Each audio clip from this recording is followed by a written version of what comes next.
Chapter 1668. Good, straightforward. Since that's the case, I'll be frank. Today, the embroidered uniform guard has used thunderous methods to capture people, and the people they've captured are all officials of the observation mission heading to Crimson City. Right now, the streets are in an uproar and everyone is in danger. Some officials came to beg me, hoping that Duke Mao would be merciful. However, I don't know if Duke Mao would give me some face. Of course, I understand the rules and won't make things difficult for you. The so-called understanding the rules naturally meant giving benefits. Mao Mu was very clear on this point. It was still the same sentence. What was the point of the eunuch turning into this androgynous appearance? Wasn't it just to earn more money? With money in hand, anything was worth it and there was nothing to fear. After understanding that the other party had come to beg for mercy, Mao Mu's anxious heart relaxed. He was truly worried that the other party might have found out something. Although the contact group that Yang Qindong had arranged for him was unknown even in the Wuxia, it was still in the capital. But after all, this group lived in the capital. If someone wanted to investigate, no one could guarantee that they wouldn't give themselves away.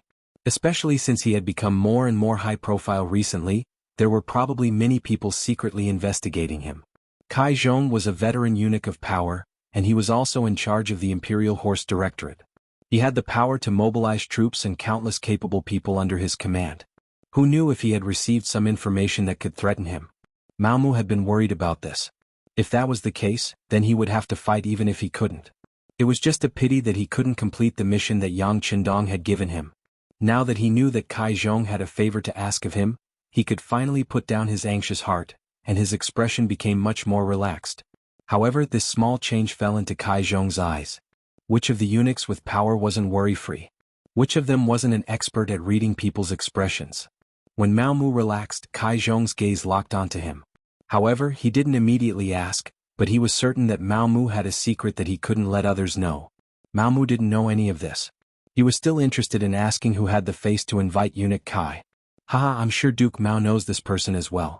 He's the current Minister of Works, Wei Luo.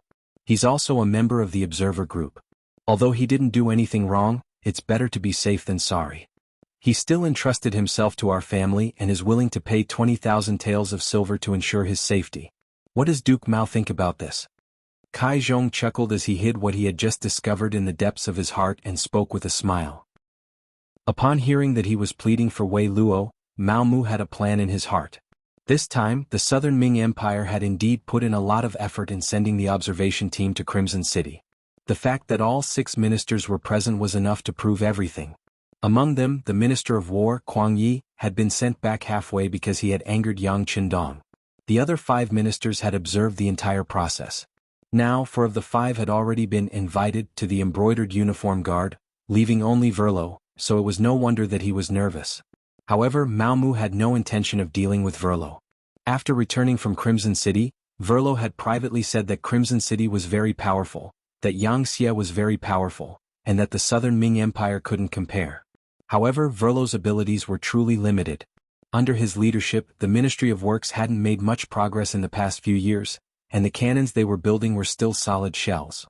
Verlo's strength lay in flattery, using his high position to seize power and amass wealth. During his time in charge of the Ministry of Works, a few capable officials had been suppressed. How could such people be Mao Mu's target? He clearly knew that Yang Qindong's orders were to arrest all capable officials and disrupt the upper echelons of the Southern Ming Empire's political power. Mediocre officials like Verlo naturally wouldn't be affected. On the contrary, such people should have more power. This way they would be more in line with Wuxia's interests. Thus, even without Kai Zhong's pleading, Mao Mu wouldn't have made a move against Verlo. He still needed to keep these people to explain to the emperor that not all of the members of the observer group had become disloyal.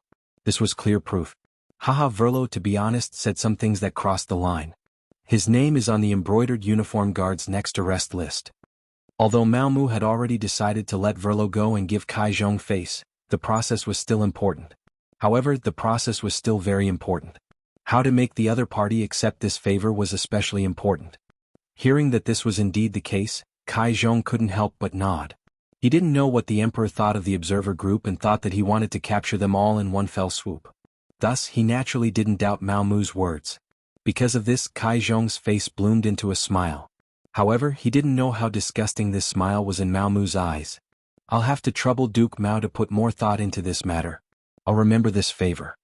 Kai Zhong smiled, his eyes revealing an expectant expression. This. Mao Mu first pretended to be in a difficult position. Then, as if he had made a decision, he said, "All right, since even Duke Kai has spoken, I'll do my best." Although he said that he would do his best since he had spoken, there was nothing that couldn't be done. Immediately, Kai Zhong's smile grew even wider. After discussing business and pocketing the 20,000 taels of silver, Mao Mu left. Seeing his departing figure, Kai Zhong gradually put away the smile on his face. With a snap of his fingers, a sturdy man walked into the small courtyard. Uncle. The man's surname was Kai Gu, and he was Kai Zhong's nephew. After entering the palace, Kai Gu had spent a great deal of effort to find this nephew of his among the common people. Then he allowed him to live a life of luxury and let him continue the Kai family's bloodline. It could be said that he was Kai Zhong's trusted aide. Keep an eye on this Mao Mu. I keep feeling that there's something about him that no one knows. Thinking of the relaxed expression on Mao Mu's face, Kai Zhong decided to investigate carefully. Perhaps there would be an unexpected surprise. After Mao Mu left Kai Zhong, the corners of his mouth rose into a slight smile. Who did he think he was? Treating him to a cup of tea and taking out 20,000 taels of silver could solve the problem of a minister? Mao Mu was even certain that the Ministry of Works Minister Wei Luo had taken out more than 20,000 taels of silver. It was just that Kai Zhong had embezzled some of it. This was even better. He could kill two birds with one stone. He thought about how to deal with Kai Zhong. He had a feeling that the other party's smile was sinister and vicious, like a poisonous snake that would bite in the dark. If he wasn't careful, he could be poisoned to death. The existence of such a person was definitely a hidden danger to his plan. If possible, he had to get rid of him first. Thinking this, Mao Mu returned to the Emperor's palace. When he saw the Emperor's imperial carriage, he knew that the Emperor had come to see Empress Qian. He straightened his body and walked into the palace. As the chief eunuch of Empress Qian's palace, Mao Mu had great prestige here. In addition, he was willing to spend money. The eunuchs here were all very respectful when they saw him, and there was a sense of respect that came from their bones. After all, in a place like the palace where internal strife was fierce and people could die at any time, it was very important to have a good subordinate. It meant that your chances of survival would greatly increase. Duke Mao. Duke Mao is back. There were people constantly greeting him, and Mao Mu also responded with a smile. He walked to the Empress Palace and didn't see Chen Sengbao. He probably wasn't on duty today. Thinking that this was a good thing, he could carry out his plan. Thus, he strode into the palace. In the Empress Palace, Empress Qian was eating with Zhu Qixin. After seeing Mao Mu walk in, Empress Qian didn't care. She was really an empress who stood aloof from worldly affairs and was extremely kind. She also knew that the eunuchs around her were favored by the emperor and entrusted with important tasks, so she wasn't angry when she didn't see them serving her. If this kind of personality became a concubine in the Qing palace, she probably wouldn't even survive one episode. She would be played to death by others. This subject greets the emperor and empress. Long live the emperor and long live the empress. As soon as he entered the palace, Mao Mu hurriedly knelt on the ground and bowed. Oh, it's beloved official Mao. Quickly get up. Zhu Qixin glanced at Mao Mu, and his eyes revealed a joyful expression. Then he thought of something and asked, Beloved official Mao, have the important officials been arranged? Remember, you must interrogate them properly, but you must ask according to their physical condition. Don't be too hasty. Some of them are really too old. This wasn't Zhu Qixin sympathizing with the subordinates. This came from his heart. For example, the Minister of Revenue Wang Zhua. He was now 84 years old, and it was rare that he still had such a healthy body. Perhaps this was because the food he ate didn't have any waste oil or additives. It was all natural. In reality, Wang Zhua's fate had changed because of Yang Qindong's appearance. In history, he died in the Tumu castle. However, in this life he was saved and came to the capital of the southern Ming dynasty. He had been serving Emperor Yingzong and had lived until now. His health was quite good. From this point, it could be seen that Zhu Qixin really didn't have anyone he could use. Otherwise, at his age, he would have already retired and returned to his hometown. How could he still serve the court? Mao Mu understood Zhu Qixin's meaning. He immediately bowed and said, This subject obeys the decree. There is no rush to interrogate them. First, we must protect their bodies. Wait for them to see our southern Ming dynasty defeat Wuxia and let them know how wrong they are. Zhu Qixin was only worried that the embroidered uniform guards' methods would be too harsh. As the emperor, he knew some of the embroidered uniform guards' methods. that was why he reminded them. Because once these officials were beaten to death in prison, the other officials would definitely report to the emperor and impeach him. At that time he would have a headache. Chapter 1669. But unexpectedly, Mao Mu's understanding was to only capture these people and slowly torture them until the day the southern Ming Empire won and let these officials see his style as the emperor. This also reminded Zhu Qixin. He nodded and said with satisfaction, "Yes, that's the reason. Haha, beloved official, Mao's words are exactly what we want. Come reward me." This official doesn't dare to ask for a reward. Everything is what this official should do. Right now the imperial court is going to exterminate the Yang bandits and it's time to use money. This official wishes to wear armor and go to the battlefield to kill the enemy. How can this official still want the emperor's money to satisfy my own selfish desires? Mao Mu said righteously, and the more he spoke, the straighter his body became. Zhu Qixin was very moved. Good, you have ambition. It's just that we don't agree to let you go to the battlefield to kill the enemy. You are a capable person and should be by our side to share our burdens. Ah, Empress, you've really trained a talent. When he was happy, Zhu Qixin even praised Empress Qian. Seeing Zhu Qixin smile, Empress Qian was also very happy. She said, "All of this is the emperor's good fortune. The heavens bless the imperial family and the emperor has a good eye for people. It has nothing to do with this concubine." Ah. After being flattered by the empress, Zhu Qixin's mood became even better. He was happy to have such a confidant and a capable subject. However, what made Zhu Qixin even happier was that Mao Mu once again knelt on the ground and bowed. Reporting to the emperor, this official made a small mistake just now. Just now eunuch Kai Zhong found this official. Next, Mao Mu recounted what had happened just now from the beginning to the end. Finally, he took out the 20,000 taels of silver and presented it in his hand. This official doesn't know if what I did was right because Minister Wei is indeed innocent. However, when I thought that if I refused to accept this money, the other party would inevitably think too much and I would not be able to work for the emperor with peace of mind. In order to calm the people, I accepted it. Now, I am willing to hand over all of the money. This way there will be more brave warriors on the front lines. Good, good. This time, Zhu Qixin was so happy that he said good twice. The way Mao Mu handled matters was indeed to his liking. Not only would he be able to appease the fear in the officials' hearts, but he would also be able to collect the silver to fill the treasury. Wasn't this the best of both worlds? Most importantly, this matter didn't need to be reported. Neither Kai Zhong, who was the middleman, nor Wei Luo, who carefully handed over the silver, would tell anyone about it. However, Mao Mu still reported the matter to him. Wasn't this a sign of loyalty?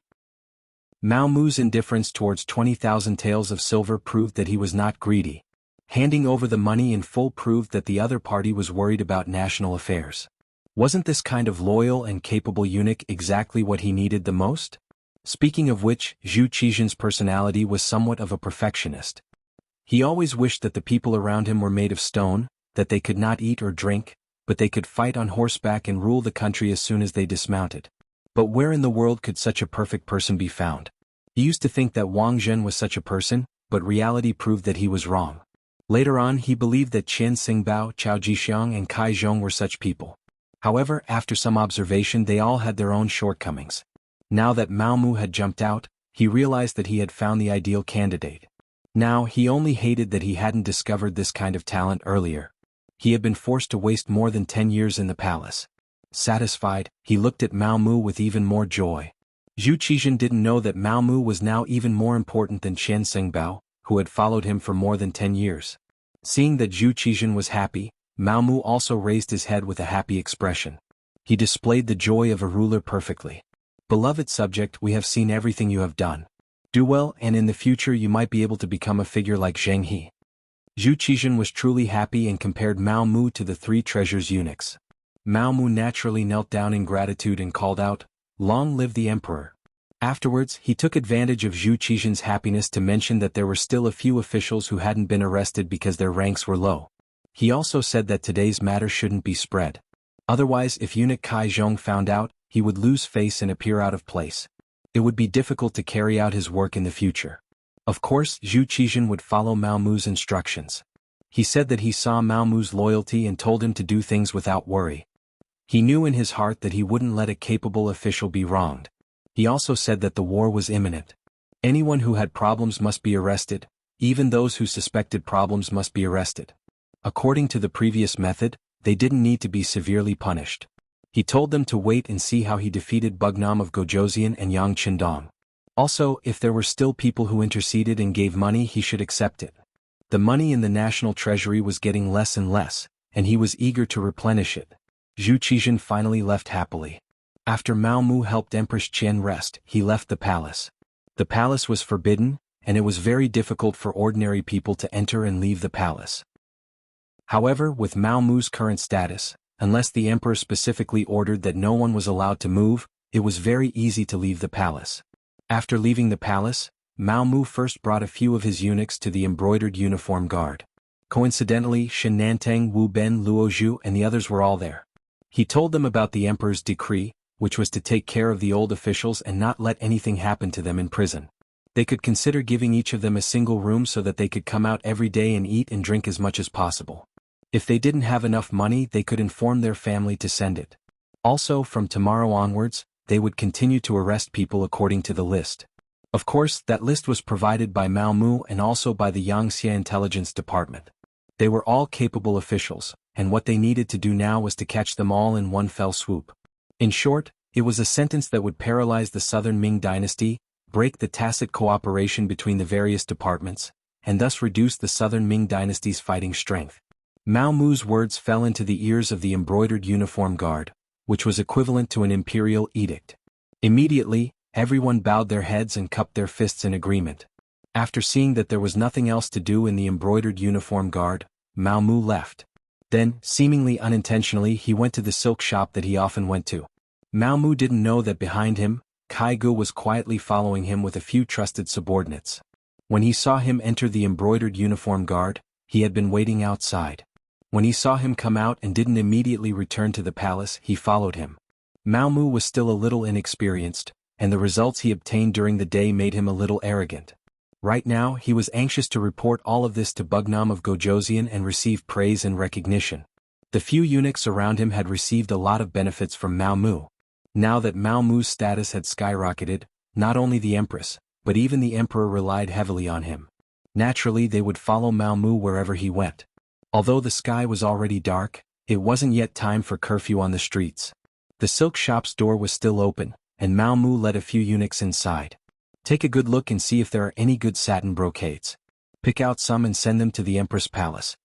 After some casual instructions, Mao Mu, as usual, was warmly invited by the shopkeeper into the inner room to drink tea.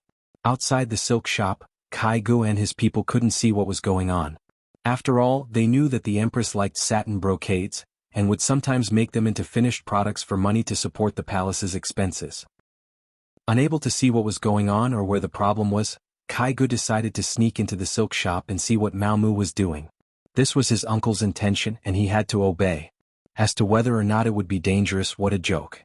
He had learned martial arts from an expert since he was a child. The so-called "the skilled are bold" was used to describe people like him. The people surrounded the silk shop from different directions, and then used what they had learned. They either climbed over the wall or jumped onto the roof to find what Mao Mu was doing at this moment. At this time, Mao Mu was completely unaware of what was happening outside. He was talking to the shopkeeper of the silk shop, who was also the leader of the contact group, about what had happened today. He was going to report it to Yang Qindong in the form of a telegram. Kai Ji's skills were indeed not bad. Although he was tall and sturdy, his body was actually very agile. After a few jumps, he reached the top of the silk shop. Then he lifted the roof tiles one by one, trying to find where Mao Mu was. Finally, after flipping over a few tiles, they saw Mao Mu with his hands behind his back under the light of the coal lamp. He was saying something and there was someone sitting in front of him. There was something in front of him that they didn't know what it was called, and it was beeping and fiddling with it. Because of his lack of knowledge, Kai Gu didn't know what a telegram was, so he wanted to take a closer look. He lowered his head and wanted to take a closer look, but then he felt a pain in his neck, followed by a wave of dizziness, and he fainted. Cold water splashed on Kai Ji's face and he slowly woke up. He saw Mao Mu sitting in front of him. There were a few big men standing next to him. One of them was like an iron tower, and the muscles all over his body seemed to be about to burst out of his clothes. Based on his intuition, he knew that these people were not to be trifled with. When he thought about how he was knocked unconscious without even feeling it, he was even more certain of the other party's strength. At this moment he had to be scared. He could only show a trace of a fawning expression and said, "Mr. Mao, all of this is a misunderstanding." A misunderstanding. Mao Mu suddenly stood up, very angry. How dangerous tonight was. If it wasn't for his heavy work, and if it wasn't for the fact that Bugnam of Gojoseon and Yang Qindong had considered this and sent the Wolf Fang special forces to assist him early, he would have suffered a great loss. Not only would his identity be exposed, but the task would also not be completed. In that case, more than 10 years of hiding would be ruined. Although Yang Qindong might not blame him afterwards, he would definitely blame himself. Chapter 1670. He was angry at his own carelessness and also angry at Kai Zhong's ruthlessness. On the surface, Kai Zhong thanked him, but later on he arranged for people to investigate him. He was really a dog that bit but didn't bark. Feeling that it was about time, Mao Mu knew that he couldn't stay for long. He looked at the big man beside him and said, "Captain Tai, I'll leave everything here to you. This person is the nephew of head eunuch Kai Zhong. He must know a lot of secrets." "Don't worry, eunuch Mao." Captain Tai, who was also the captain of the special forces, Tai Hu, grinned. For such an interrogation, their special forces had their own means. Some were taught by Yang Qindong and some were figured out by themselves. But no matter what, no one who was questioned by them could withstand it. Seeing that Mao Mu was about to leave, Kai Gu panicked. He knew that if he really left and handed himself over to the big man, he wouldn't be able to die a good death. So he shouted loudly, "Eunuch Mao, you can't do this to me. I didn't come alone this time. I brought a few subordinates with me. They are all good at martial arts. If I don't go back, they will definitely report to my uncle. Then you will be in trouble." "Are you talking about the 5 people who came with you? That's called good at martial arts. Aha, they are just like you. You don't even know how you were knocked unconscious. How dare you threaten others?" Tai Hu sneered. Needless to say, if he dared to say that, the other 5 people must have been restrained. Perhaps they were already being tortured. Mao Mu didn't care about this. He strode out of the basement and walked out of the silk shop. He brought the eunuch who had just picked out the brocade and went straight to the palace. Mao Mu was back. Kai Zhong also received the news. But he didn't see his nephew. He thought that he stayed in that woman's stomach again, so he didn't pay much attention to it. But until noon the next day he still didn't see his nephew. He started to get anxious and sent many people to look for him, but there was no useful news. Kai Zhong didn't understand what was going on. He wanted to look for Mao Mu, but he sent people to spy on him. It was uncertain whether Mao Mu knew about it. Even if he knew, would he tell him where Kai Gu was? He was the one being unreasonable. "Investigate. Even if we have to turn the entire capital upside down, we have to find him. If he's alive, I want to see him. If he's dead, I want to see his corpse." Kai Ji's heart ached when he said this. That was the only heir of the Kai family, and they were counting on him to carry on the family line. Now he couldn't even find him. How was he going to explain this to his dead brother? Mao Mu ignored Kai Gu as if nothing had happened. He continued to do what he was supposed to do. For a time, more and more people were being arrested. At first, it was only the officials of the observer group. Now, some officials who were not part of the observer group were also being arrested. The explanation given by the embroidered uniform guards was that these officials had been bewitched by the observation team's officials and their hearts had begun to waver. They were unstable people. However, if someone could calm down and think about it, they would realize that those who were arrested were undoubtedly capable or officials who were more competent in their posts. However, at this time the brocade guard was capturing people everywhere. The officials of the capital were all in danger, so no one had the time to analyze these matters. Right now, they were most afraid that a group of embroidered uniform guards would suddenly come knocking on their door and arrest them. After all, out of the 6 ministers, 4 of them had already been captured. Anything could happen. These officials didn't think that those who were arrested were all capable officials. Instead, they began to analyze how they could avoid being arrested. Kuang Yi was the Grand Tutor of the Crown Prince and also the Minister of War. He was also a member of the Observer Group. However, since he was expelled, he had already made his stance clear.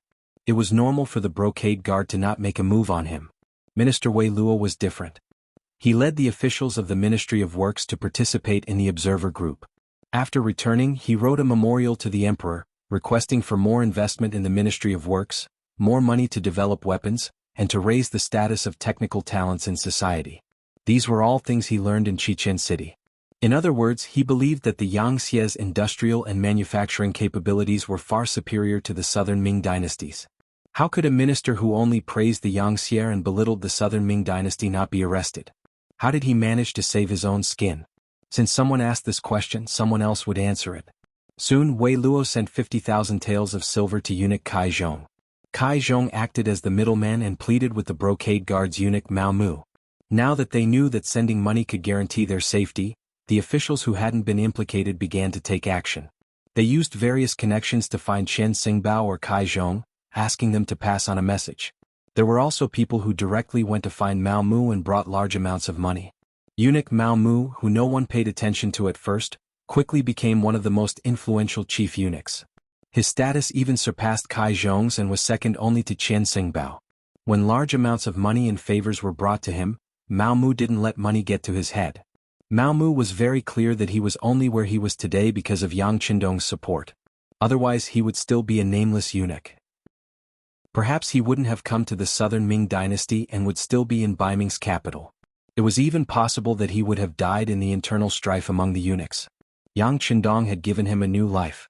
Now that Yang Xia was very powerful, it could be imagined that as long as he followed closely, his future would be limitless. His future would definitely be brighter than his current position in the southern Ming dynasty. How could Mao Mu, who had steeled his heart to follow Yang Qindong, care about these silver taels that were delivered to his door? Not only did he not care, he even decided to use these silver taels to make an issue out of it. Thus, he took advantage of an opportunity when Chen Xingbao wasn't on duty and secretly met with Zhu Qizhen. While handing over a large amount of silver taels, he also sold off the officials who had sent the money. When the 1.5 million taels of silver taels were placed on the table, Zhu Qizhen was shocked. Previously, Wei Luo was a minister and had only sent 20,000 taels of silver taels. However, when he looked at the list that Mao Mu had presented, it showed that a fourth-rank official in the capital had sent 50,000 taels of silver just to buy his own safety. Was it really worth it to pay so much? Furthermore, where did these officials get the money? It was impossible to rely on salary alone, so they could only use power and corruption to get it. When he thought about how there were so many corrupt officials under his command, Zhu Qizhen was very angry. He was an idealist and wanted nothing more than to immediately issue an edict to investigate and punish these officials. However, after he calmed down, he still didn't do so. If these officials were punished, who would take care of them for him? He couldn't possibly do everything himself as the emperor, right? Forcefully suppressing the anger in his heart, Zhu Qizhen looked at the list in his hand and comforted himself. Fortunately, there are only 30 or so officials here. Reality proves that most of the officials are honest. Originally, this was meant to comfort himself, but he didn't expect that reality would quickly slap him in the face. Mao Mu, who had been waiting there, opened his mouth again and said, "Reporting to your majesty, these are only the officials who came directly to this subject. This is only the first batch. I believe that there will be a second and third batch. Because of this subject status, there aren't many people who came to this subject. The officials who came to find Eunuch Chen and Eunuch Kai are the ones who can be called many. It seems that there are more than 100 of them." What? Zhu Qizhen, who had just sat down, couldn't help but tilt his body. He almost lost his seat and slipped onto the dragon throne. Fortunately, he reached out his hands in time and stabilized his body. However, he was already unable to vent his anger. Could it be that my officials already don't know what it means to be clean and honest? Your Majesty, please quell your anger. Seeing Zhu Qizhen's angry dragon face, Mao Mu knew that he had to pour some water on him to calm his anger. Even if it wasn't for others, even if it was for Yang Qindong's grand plan, he had to do this. He couldn't really have Zhu Qizhen kill all of these officials who had sent gifts, right? If that really happened, not only would Zhu Qizhen not kill them, he would also have to reflect on whether it was right to have the embroidered uniform guards arrest them. If that really happened, the grand plan to weaken the southern Ming Empire before the war would be interrupted. This was something that Mao Mu definitely didn't want to see. After mulling over what to say, Mao Mu opened his mouth and said, "Your Majesty, in reality, this is just everyone feeling insecure. According to this subject's knowledge, some officials, in order to save their lives and gather money, even sold their ancestral property just to gather enough money to save their lives. This is enough to show that there are still quite a few honest officials who are serving the country. It's just the general trend. This subject thinks that we might have pushed them too far. Therefore, this subject believes that we should arrest those who have problems and just take the money from those who don't have problems and add it to the country's treasury. This way, those officials who have no money and have nothing to do will definitely do their best to be loyal to your Majesty. They already have no capital and have no other choice but to wholeheartedly serve the country. Your Majesty." Amen. When Zhu Qizhen heard this, the anger on his face faded a lot. That's right. Beloved official Mao's words are reasonable. Since that's the case, we will allow it. They could continue to find problematic officials and stabilize the court so that they wouldn't be frightened by Yang Xie before the war. They could also collect a large sum of money for the court's use. It would be strange if Zhu Qizhen didn't agree to such a result. Seeing that Zhu Qizhen had agreed, Mao Mu immediately praised the emperor for his wisdom. He then said, "Your Majesty, it's true that this subject's method is good, but this subject will inevitably offend Eunuch Qian and Eunuch Kai. If they complain to your Majesty, I'm afraid this subject's shoulders aren't wide enough and hard enough. It's fine. Beloved official, you do things wholeheartedly for the country. We know this. Just do it boldly." On the other hand, they dared to keep a portion of the money in their hands even though it was clearly given by the officials. We are already benevolent for not finding fault with them. Zhu Qizhen waved his hand magnanimously. He increasingly found that Mao Mu was a subject who wholeheartedly served the country and was wholeheartedly loyal to him. He wasn't greedy and didn't take the money. He handed over as much money as the officials gave him. Just this point alone made him much better than the others. Chapter 1671. Take that Kai Zhong for example. Wei Luo had given him 50,000 taels of silver, but he had only given Mao Mu 20,000 taels of silver. He had actually pocketed more than half of it, much to Zhu Qizhen's displeasure. With these 30,000 taels of silver, the imperial court could do a few more things, could it not? Mao Mu had been waiting for Zhu Qizhen to say this. This way his position would be secure. He immediately kowtowed again, praising the emperor's wisdom. Crimson City. Yang Qindong had already returned. He had spent 3 days on the sea and learned that Yang Xie was very stable. Even though he had not appeared and his safety was unknown, under the leadership of the Crown Prince Yang Bo, everyone was carrying out their duties. The only difference was that there were many more ships on the sea. They were the search party used to search for Yang Qindong. Yang Xie's situation was stable, and Yang Qindong was very satisfied with this result.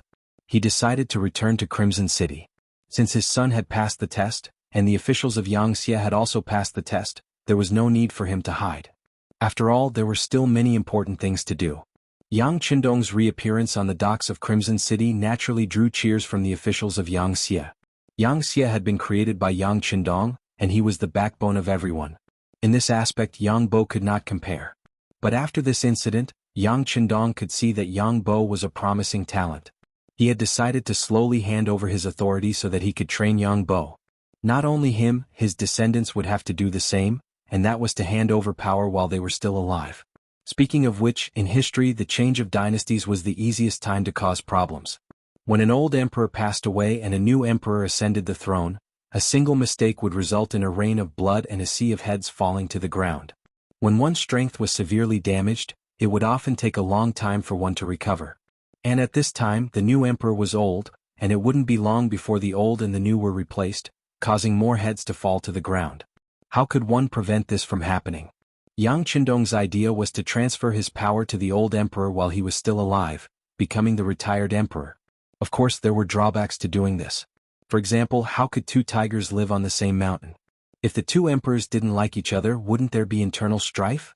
For this reason Yang Qindong had thought of a solution. For example, before the old emperor passed away, he could retain a portion of his military power. If there was a major incident, he could skip the command of the new emperor and so on. This should be enough to protect himself. Of course, this was still an immature idea. More importantly, Yang Qindong believed that by doing this, they could avoid the problems that would arise when the two emperors were replaced. Otherwise, it would be like Kangxi's edict of succession in history. One said that the throne would be passed to the 14th elder brother, while the other said that the throne would be passed to the 4th elder brother. Even until now there were still many opinions. Yang Qindong returned to Qichen City, and the Beiming Imperial Court's observation group also set off. The Tianjin Guard boarded the ship and headed straight for Qichen City. On this point, Zhu Qizhen and Zhu Qiyu both had the same idea, which was to know oneself and know one's enemy to win 100 battles. Perhaps they both knew that the battle with Yang Xie was unavoidable, so it was naturally a good thing to know about it in advance. As for the observation group, the two emperors gave great support. Different from the last time, Yang Qindong personally came to welcome the Southern Ming observation group. Moreover, he brought his wife Queen Hu Yan to the docks. It was because Hu Yan's relatives were in the Beiming observation group. This time her grandfather Hu Xiao was in the observation group. It had to be said that the lifespan of people in this era wasn't very long. There were many people who died in their 40s, and there were even some who died in their 30s. However, most of them were ordinary people who couldn't eat well and couldn't afford to wear clothes. Those officials were not included. Not only that, but there were also some people who lived very long lives. For example, Hu Yan's grandfather Hu Xiao was one of them. In history he lived for a full 85 years. Because of Yang Qindong's arrival, he unexpectedly broke through this age limit. Now he was already 92 years old. It was said that his body was still quite good. At the very least, he could still walk with the support of others and didn't collapse on the bed. Hu Xiao could be said to be the oldest among the officials.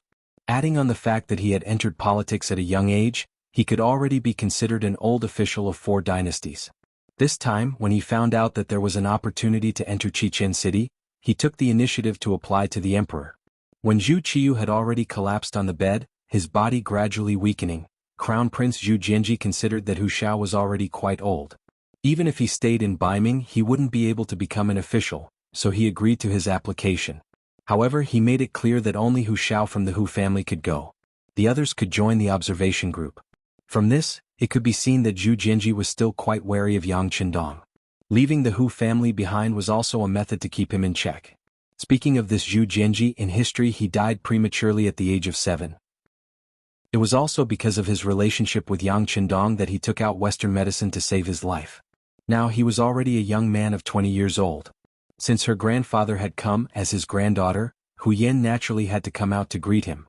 Considering the special nature of Hu Zhao's identity and his age, Yang Qindong also came along.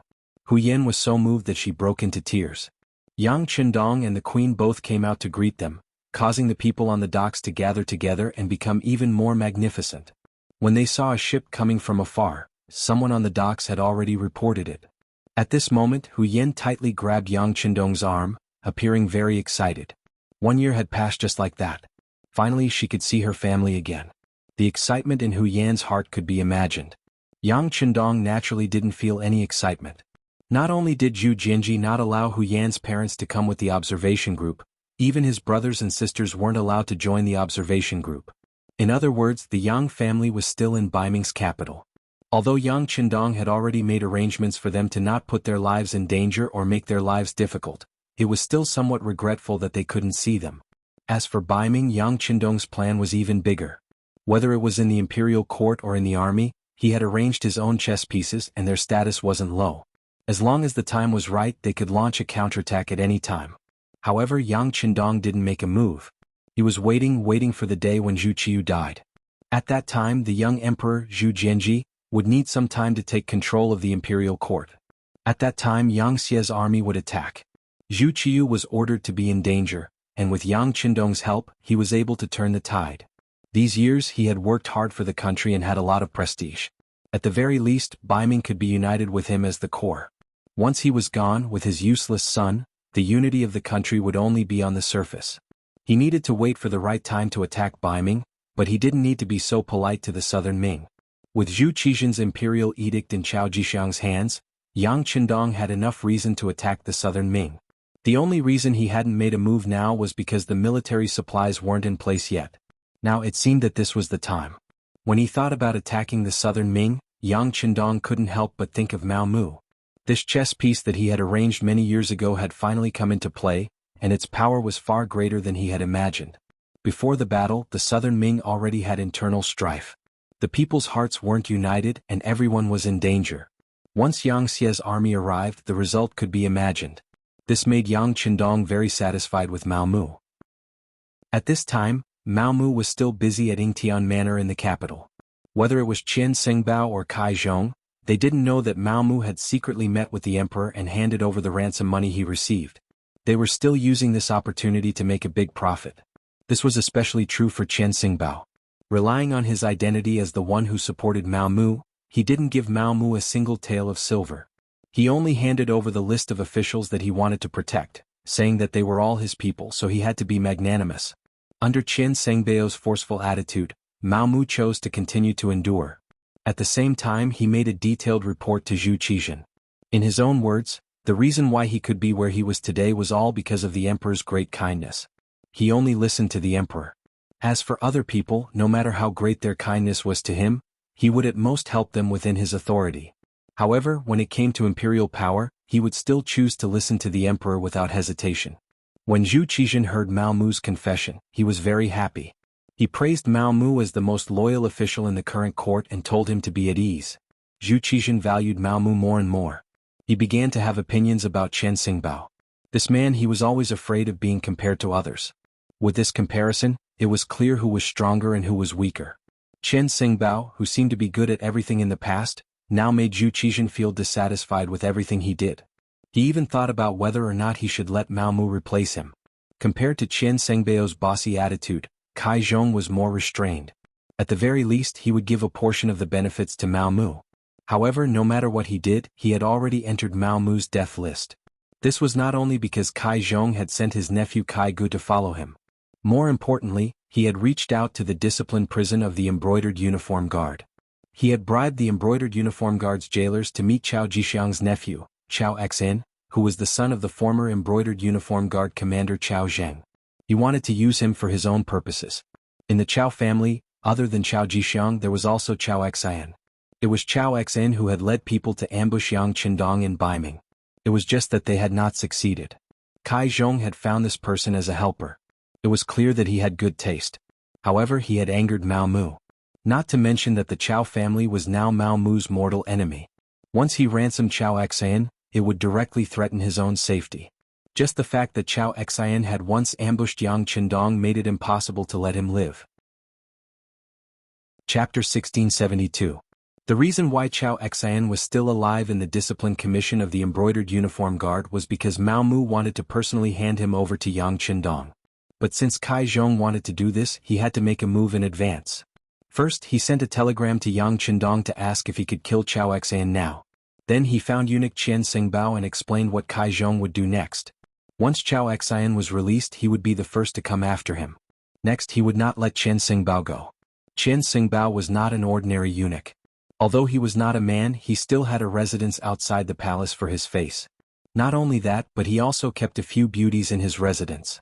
Although he could not do anything, he could still let them pour him tea and massage his legs during his break. That was also a kind of enjoyment.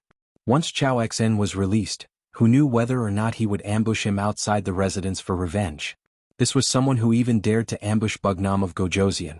Thinking of this, Chen Xingbao's face revealed a fierce gaze. Kill him now. But this person is wanted by eunuch Cai Zhong. Mao Mu pretended to be in a difficult position.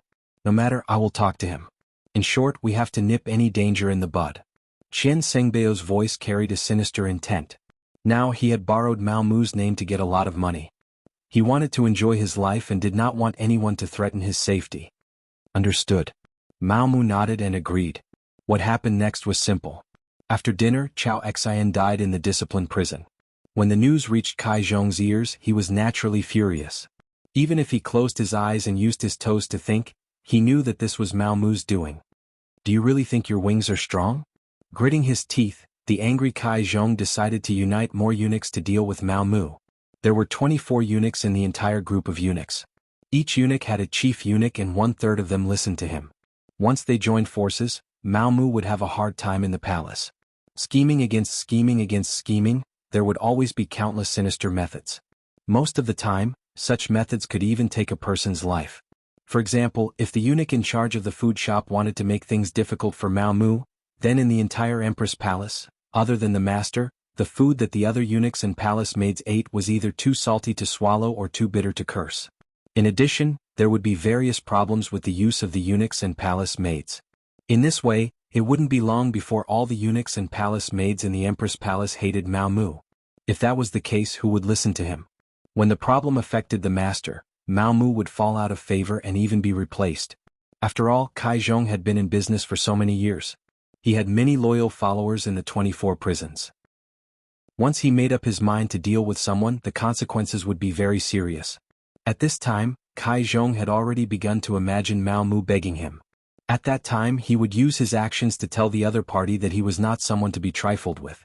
Unfortunately, just as Cai Zhong gathered the eunuchs who listened to his orders, Chen Xingbao sent someone to deliver a message. The general idea was that Mao Mu was now a favorite of the emperor and was doing something important. If anyone wanted to find trouble with him, they would be going against the emperor. As the chief eunuch, he would have to punish those who didn't open their eyes according to the family rules. Chen Xingbao gave a very good reason, so everyone knew that Mao Mu was now the director of the embroidered uniform guard and was arresting people every day. From time to time the emperor would call him for questioning. With such an excuse it made things difficult for the other eunuchs. In addition, Mao Mu wasn't idle during this period of time. He used money to open a path and really roped in 3 chief eunuchs. When he and Chen Xingbao combined their power they suppressed Cai Zhong. Just like that, a plot against them in the dark ended before it could even begin to take action. Cai Zhong, who was covered in dirt, lost his prestige in the entire group of eunuchs because of this. Many people had already begun to wonder if they should change their allegiance. In ancient times people paid attention to heaven, earth, ruler, family and teacher. Often they wouldn't change their allegiance for the rest of their lives. Many people's orders would even change according to the fate of their teacher. But to the eunuchs this was bullshit. They were a group of people who changed their helm according to the wind. When you were in power they couldn't wait to become lapdogs to flatter you. On the other hand, when you were in power, people who didn't know you would step on you in order to vent their resentment of a man who was no longer a normal man. Feeling the change in the other chief eunuchs, Cai Zhong became anxious. He knew that if he didn't do anything, what awaited him would be the eunuchs being disloyal to him. In the end he was afraid that he would be abandoned by everyone and wouldn't be able to die a good death even if he wanted to. In for a penny, in for a pound. Since these chief eunuchs were unreliable, Cai Zhong used his authority to mobilize soldiers and horses to begin to obstruct the embroidered uniform guard from handling the case. The imperial horse supervisor was in charge of the imperial stable and the commander's seal, so he had his own private army. It was just that the number of people was small. Under normal circumstances, without a decree, they didn't dare to mobilize privately. But this time, in order to stifle Mao Mu's development and show his strength, Cai Zhong couldn't care less. Mao Mu didn't think that Cai Zhong would be so daring as to mobilize the imperial horse supervisor's men without a decree. For a while, many of the embroidered uniform guard who had been sent out to capture people came back saying that they had encountered difficulties. The people they wanted to capture were protected and they couldn't act without orders. Mao Mu was worried that he wouldn't have any evidence to use against him.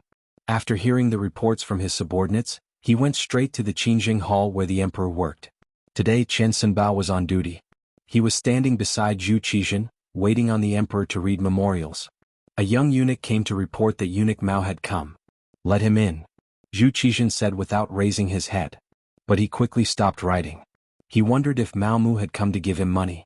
Did he need to send Chen Xinbao away? After all, this great companion wasn't bad. The only thing was that he was a bit greedy.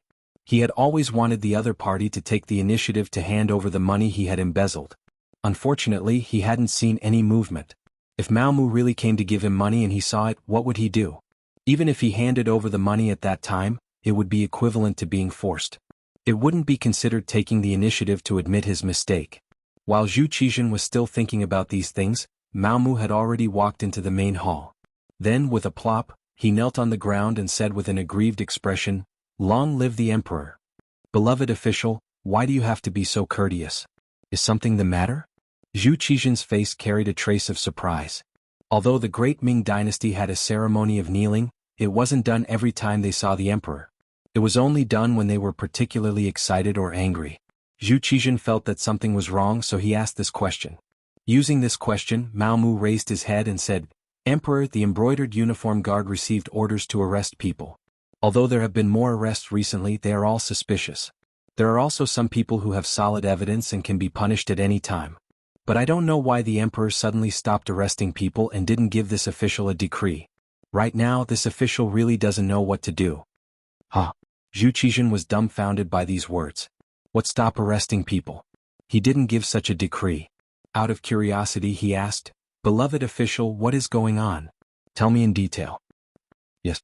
Looking at Zhu Qizhen's confused expression, Mao Mu knew that this was done by Cai Zhong on his own. Since this was the case, this matter was easy to handle. This time, the other party definitely wouldn't be able to bear the consequences. Although he couldn't rely on this matter to defeat the other party, he could at least suppress the other party's momentum and let more eunuchs see who was the sturdier one. Don't underestimate this influence. When it came to the ability to take advantage of the situation, if eunuchs said they were second, no one would dare to say they were first. Mao Mu immediately told him about the problems the embroidered uniform guards encountered when they went out to investigate and arrest people. According to the soldiers who obstructed them, it was an order from the Imperial Horse Supervisor. Now the embroidered uniform guards can't do their job as scheduled. Some of the officials' attitudes have even become arrogant. On one hand they say that the Yangxia is stronger than the Southern Ming. On the other hand they also say that the Southern Ming court is wrong and the embroidered uniform guards are incompetent. They say that they can't even unify the government. How can such a country talk about winning wars? Enough. Zhu Qizhen, who was sitting on the dragon throne, was angry. Of course, this anger wasn't directed at Mao Mu. He hated Kai Zhong for not being able to accomplish anything, but more than enough to spoil things. He actually tried to tear down his own people. It was truly infuriating to hear. Seeing that Zhu Qizhen was angry, Mao Mu tactfully shut his mouth. However, he didn't forget to look at Qian Xingbao, who was standing to the side. Qian Xingbao understood the meaning behind Zhu Qizhen's gaze and knew that it was time for him to make an appearance.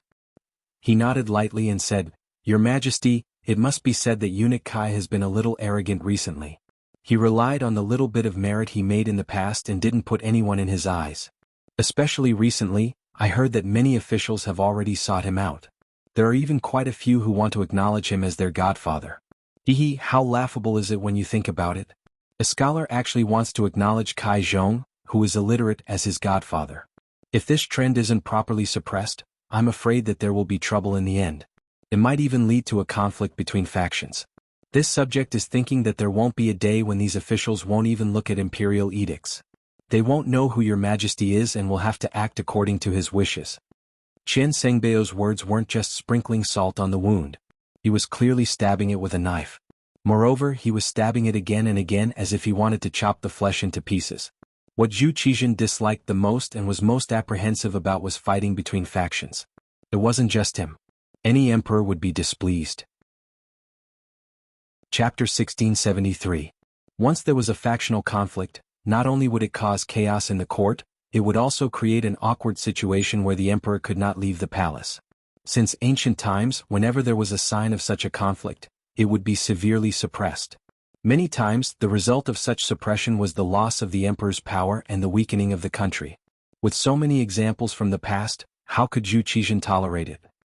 He immediately slammed the table and said, "Great companion, please write a decree to remove Kai Zhong from the position of Imperial Horse Supervisor."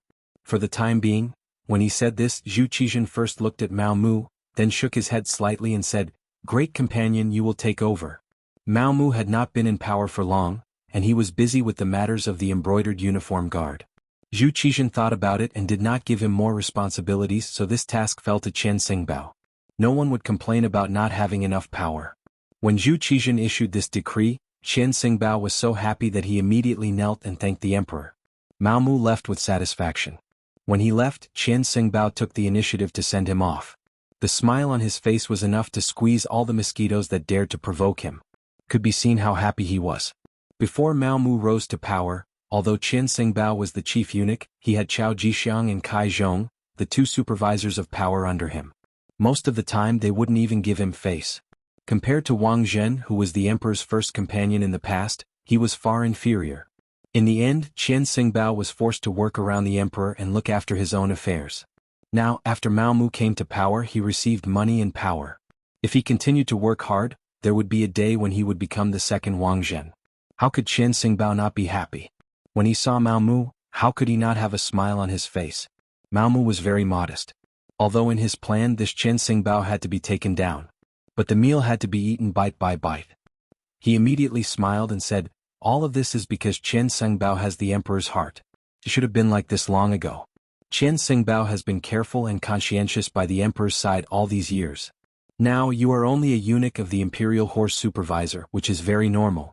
That's right, Kai Zhong had been in the Imperial Horse Directorate for many years, so he must have quite a few trusted aides. Eunuch Qian still had to display his ruthless methods on this trip. He absolutely could not give the other party a chance to rise from the ashes. If one day His Majesty remembers the other party's good points and uses him again, then he will definitely take revenge for what happened today. The congratulations from before were just pleasantries. The reminder at the end was the most important.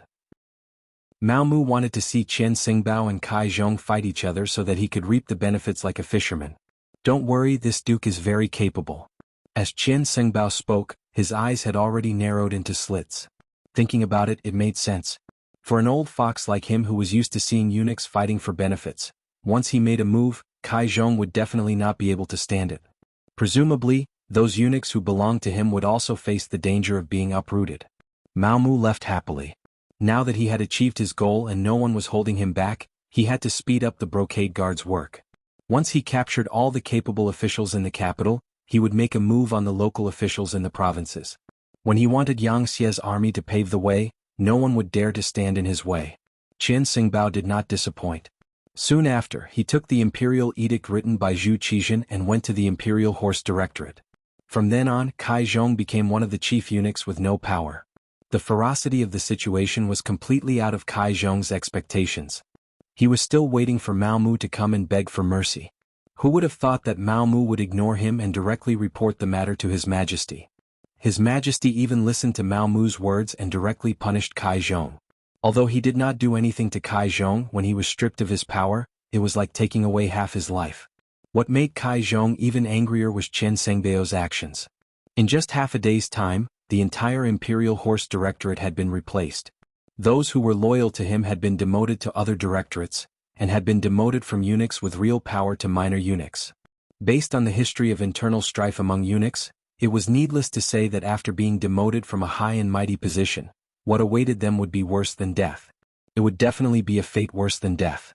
Because of this, even if there was a day when His Majesty remembered him again and ordered him to return to the Imperial Horse Directorate, it would take a lot of time for him to raise a group of people again. Kai Zhong was still Kai Zhong. He would not resign himself to death like this. He had to retaliate.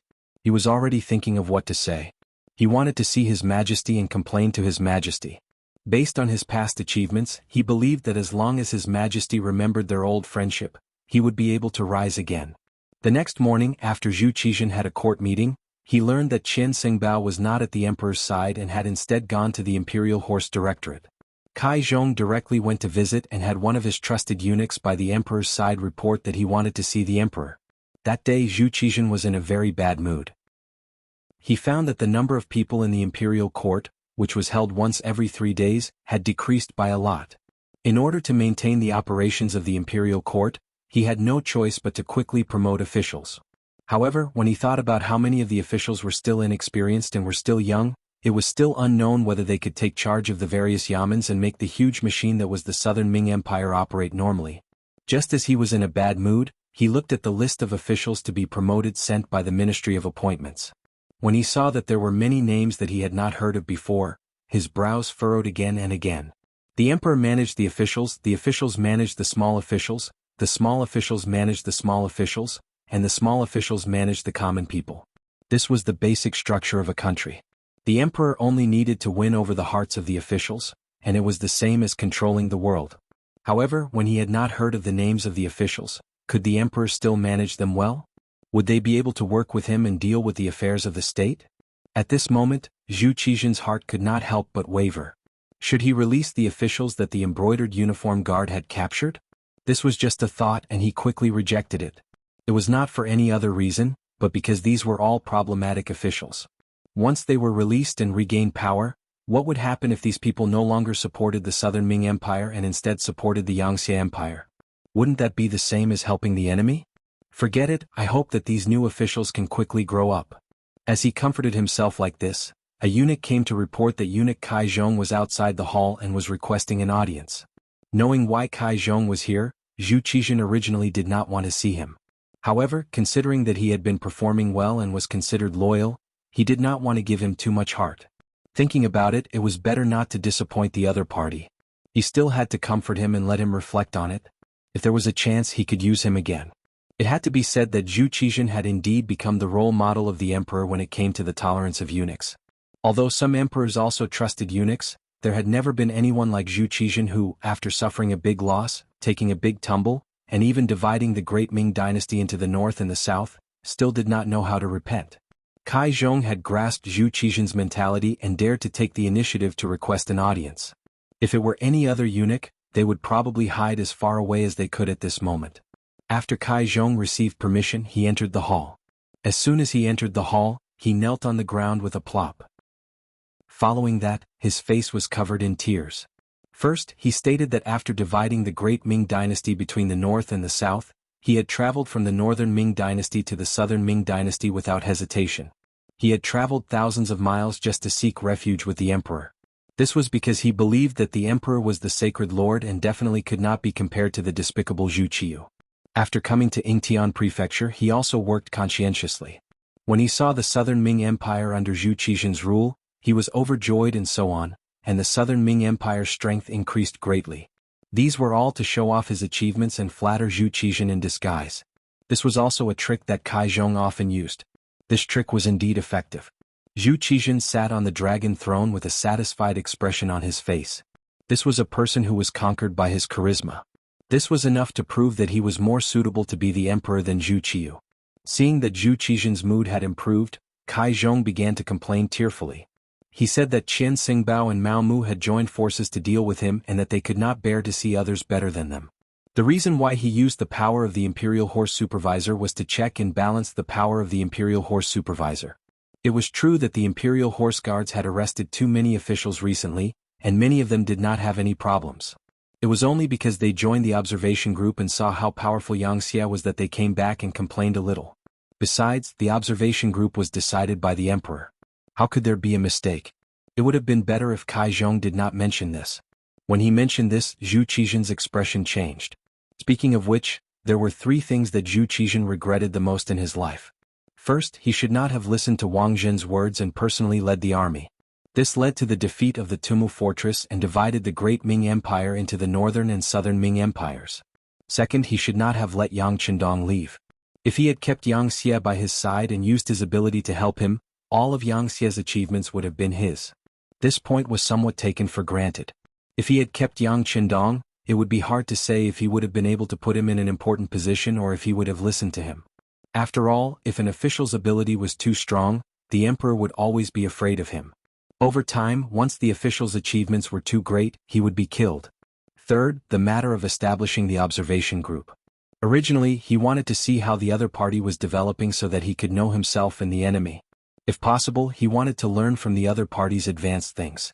However, he did not expect that Yang Xie was too powerful.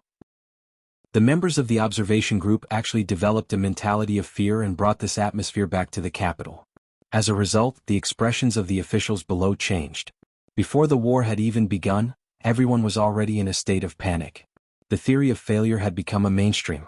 This was why he had no choice but to use the Imperial Horse Guards to suppress this matter. Chapter 1674. Zhu Qizhen wished that no one would mention such a regretful thing, but Kai Zhong took the initiative to mention it. Listening to him, he was the one who sent the observation group. Even if there was a problem, he should be responsible. This could be considered as provoking his anger. Without waiting for Kai Zhong to continue, Zhu Qizhen asked angrily, "What do you mean many officials have no problem? Do you mean they gave you money so there's no problem?" Kai Zhong, who was talking non-stop, was suddenly interrupted and then asked such a question. For a moment he was stunned and shocked. He didn't expect the emperor to know about this matter. More importantly, the emperor actually made this matter public. Normally, even if the emperor knew about some things, he would not say it publicly. He would only give a limited reminder. This was the scheming of an emperor. If he did not say anything clearly, he would let his subordinates think about it themselves. Often this would have a greater effect of intimidating people. For a long time Zhu Qizhen had done this. It indeed had a very good deterrent effect, so that the officials were a little afraid of the emperor. But what did it mean to say it publicly? Was he going to turn hostile? Perhaps it was because Kai Zhong had followed Zhu Qizhen for too long and had always received the emperor's favor that he had begun to forget his own identity. He didn't think about it. He was just a eunuch and he thought that the emperor would fall out with him. It would only take a few words to punish him. What was so difficult about that? At first he was stunned. He was a little stunned by Zhu Qizhen's words. After he quickly reacted, his face suddenly changed and he broke out in a cold sweat. He knew that if he didn't make things clear today, not only would the emperor make a decision for him, he was afraid that he wouldn't be able to make a comeback in the future. At that moment, Kai Zhong knelt on the ground with a plop and repeatedly admitted to being guilty. When he raised his head, he said, "Your Majesty, this official was protecting those officials. And Mao Mu also had a part in this matter. The money that those officials sent ended up in his hands, Your Majesty." He had no choice but to accuse Mao Mu. In Kai Zhong's opinion, there weren't many people by the emperor's side now. Mao Mu was very favored now. If he could pull this person in, presumably even if it was for Mao Mu's face, this matter would be reduced to a small matter. As long as he could get through this, he would keep a low profile for a while. When the time was right, he would rise again. He thought that he found a scapegoat and Zhu Qizhen would let him off. Eunuchs also had to do things. He couldn't arrest everyone. However, Kai Zhong didn't know that Mao Mu had already prepared for that. The money that Kai Zhong gave Mao Mu had already been sent to the emperor. To be honest, Mao Mu didn't lack money, or Yang Qindong didn't lack money at all.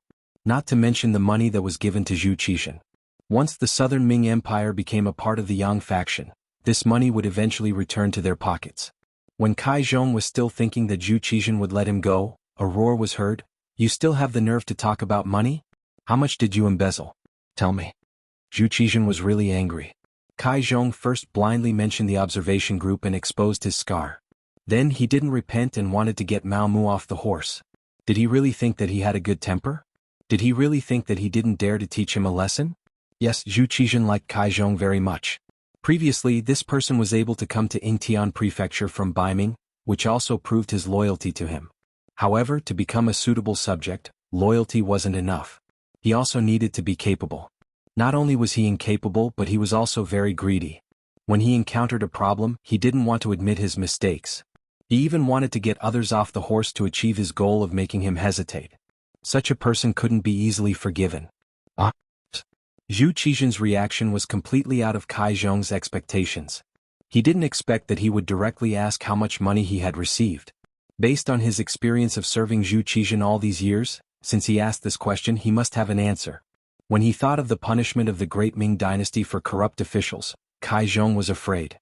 He kowtowed to the ground and said, "Your Majesty, this subject is guilty, this subject is guilty."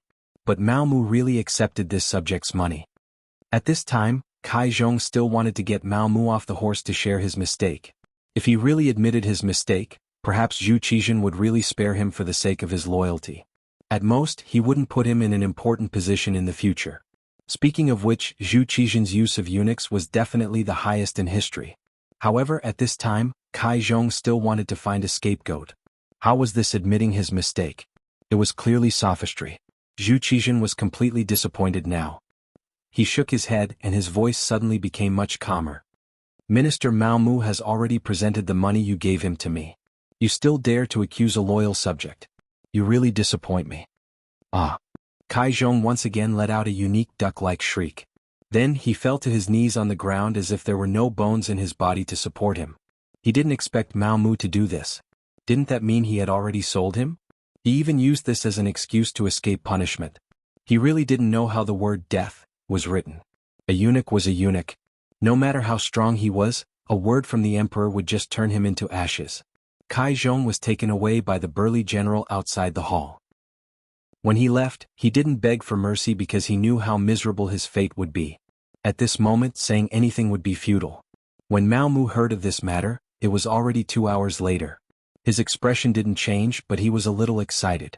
Chao Jixiang and Kai Zhong were finished like this. Should it be Qian Seng's turn to protect them next? Thinking of this, Mao Mu felt that he should do something.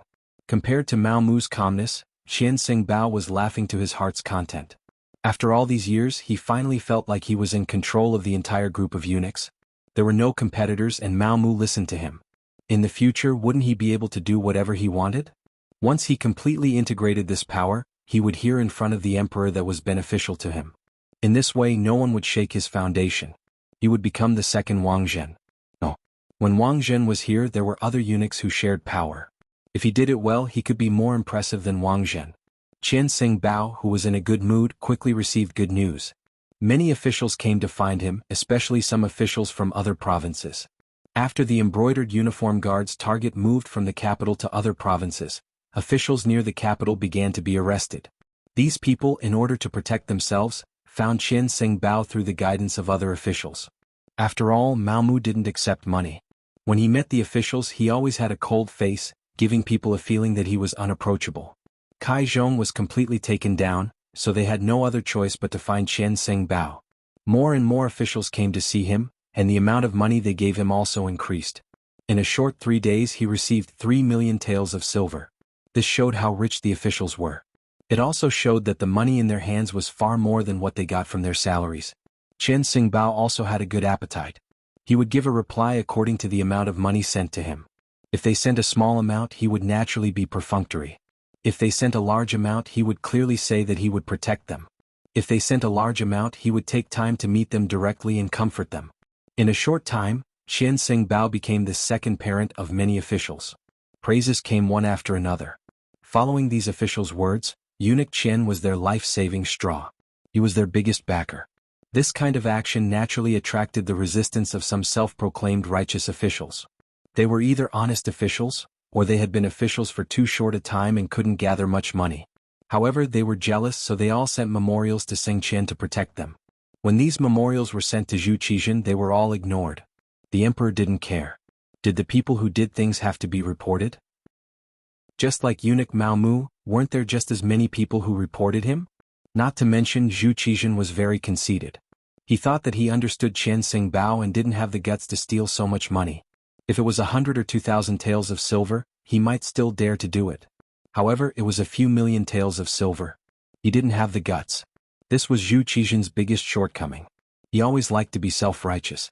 He always thought that he understood everything. He always thought that he was very good at judging people. Wang Zhen was like this before, Chen Xingbao was like this now, and Mao Mu would also be like this in the future. It was no wonder he lost everything in the end.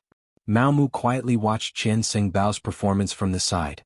He also did his best to complete the orders given to him by the other party. He didn't touch any of the names sent by the other party, even though he didn't see a single copper coin of the money sent by these officials. The only thing he did was to memorize the names of these officials and send people to investigate how much money those officials sent to Chen Xingbao. He also wanted to know in his heart how much money those officials sent to Chen Xingbao. His thoughts and desires were far greater than Chen Xingbao's. Chen Xingbao didn't feel any discomfort with Mao Mu's cooperation. On the contrary, he thought that everything should be done. Just think about it. Even Kai Zhong, such a favored eunuch, was he not also defeated by him? Chen Xingbao arrogantly thought that Kai Zhong's fall was because of him. Besides, wasn't Mao Mu able to become the head of the embroidered uniform guard today with his help? Chapter 1675. Since he could help the other party, he could also pull the other party down. Listening to his orders now was a sign of intelligence. With this kind of arrogance, Chen Xingbao walked further and further down the wrong path. Later, when he sent the name list, he was too lazy to see Mao Mu. Instead, he sent the eunuch beside him to do it. At the same time, he was also preparing to find someone to replace Kai Zhong's position. One day, when the opportunity was right, he was even preparing to find someone to replace Mao Mu's position. No matter how obedient Mao Mu was, it was not as good as someone he personally trained. He felt more at ease doing things. Soon, a eunuch named Song Da and Zhang Chen entered Chen Xingbao's sight. These two people were good at talking. Every day they flattered Chen Xingbao like dogs, saying things that made people feel comfortable. In addition to Chen Xingbao's nephew, Chen Liang, the three of them became Chen Xingbao's right-hand men. Under Chen Xingbao's arrangement, the two eunuchs entered the Imperial Horse Directorate and prepared to use their methods to compete for the position of chief eunuch. Chen Liang found his uncle. He wanted to be the commander of the embroidered uniform guard. Chen Liang was a real man, unlike eunuchs. Naturally, there were not many people who could adapt to his position. In comparison, the rank of commander of the embroidered uniform guard was suitable and had great power. The position was impressive enough. Naturally, it was his first choice. This was not the first time Chen Liang had asked for it. In the past, Chen Xingbao had refused, saying that he needed to train. In fact, he wanted to earn money. According to his discussion with Mao Mu, the position of commander was worth 500,000 taels of silver. This did not include the monthly filial piety. But now, with so many officials giving him gifts, he didn't lack this small amount of money. He immediately agreed to his nephew's request. First, when he was serving Zhu Qizhen, he revealed how capable his nephew was. With the imperial favor and trust, Chen Liang became the commander of the embroidered uniform guard as he wished, a third-rank official. Chen Liang happily took up the position. After he arrived at the embroidered uniform guard, he boasted of being the boss and began to give orders. This immediately attracted the dissatisfaction of Shen Nantang and Wu Ben, who had become the commander of the embroidered uniform guard. This position should have been theirs, but now it was given to an outsider. The grievance they felt was unspeakable. But it didn't mean that they couldn't do anything. For example, it was still possible for them to unite with their brothers and not cooperate with Chen Liang's work. No wonder they were brought up by Mao Mu. Both Shen Nantang and Wu Ben were generous people. They usually took care of their brothers in every possible way. If any brother's family was in trouble, they would help if they could and take money if they could. After all, as long as they followed Mao Mu, they would never be short of money. They could also intercept a lot of gray income and only needed to report it to Mao Mu. Generous and loyal, the brothers under him would naturally submit to him. When Chen Liang found that no one was listening to him after working for a whole day and everyone was patronizing him, he got angry. No matter what, he was still Chen Sengbao's nephew. He was taught by Chen Sengbao, so he still had some ability.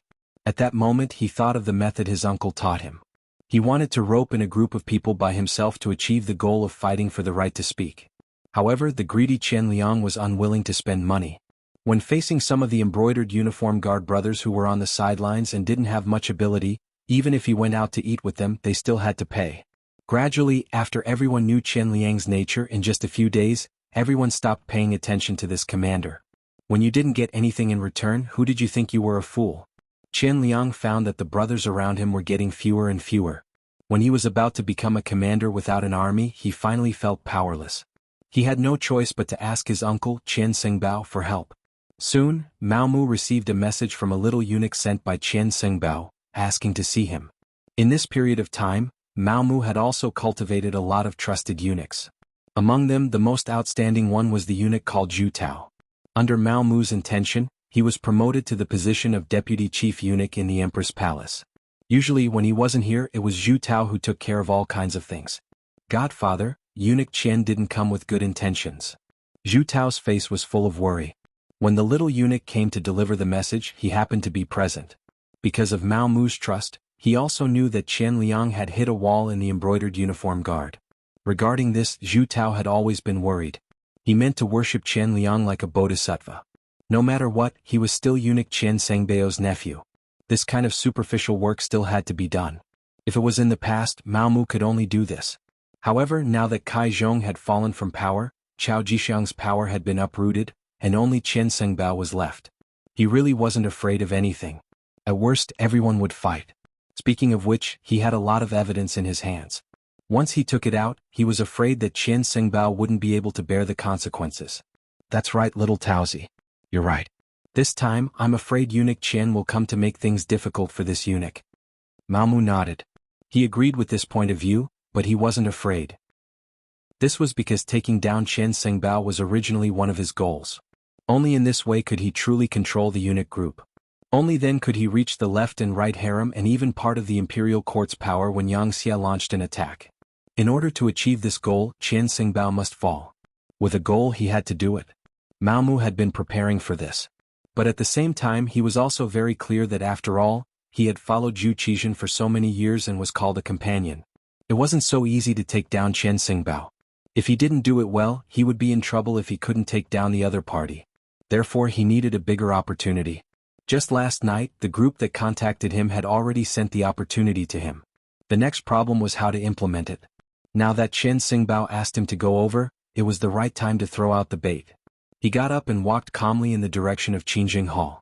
Along the way, Mao Mu had already thought about how to face Chen Sengbao and how to answer when questioned. As expected, in the room where Chen Sengbao was resting, Chen Liang was standing beside him.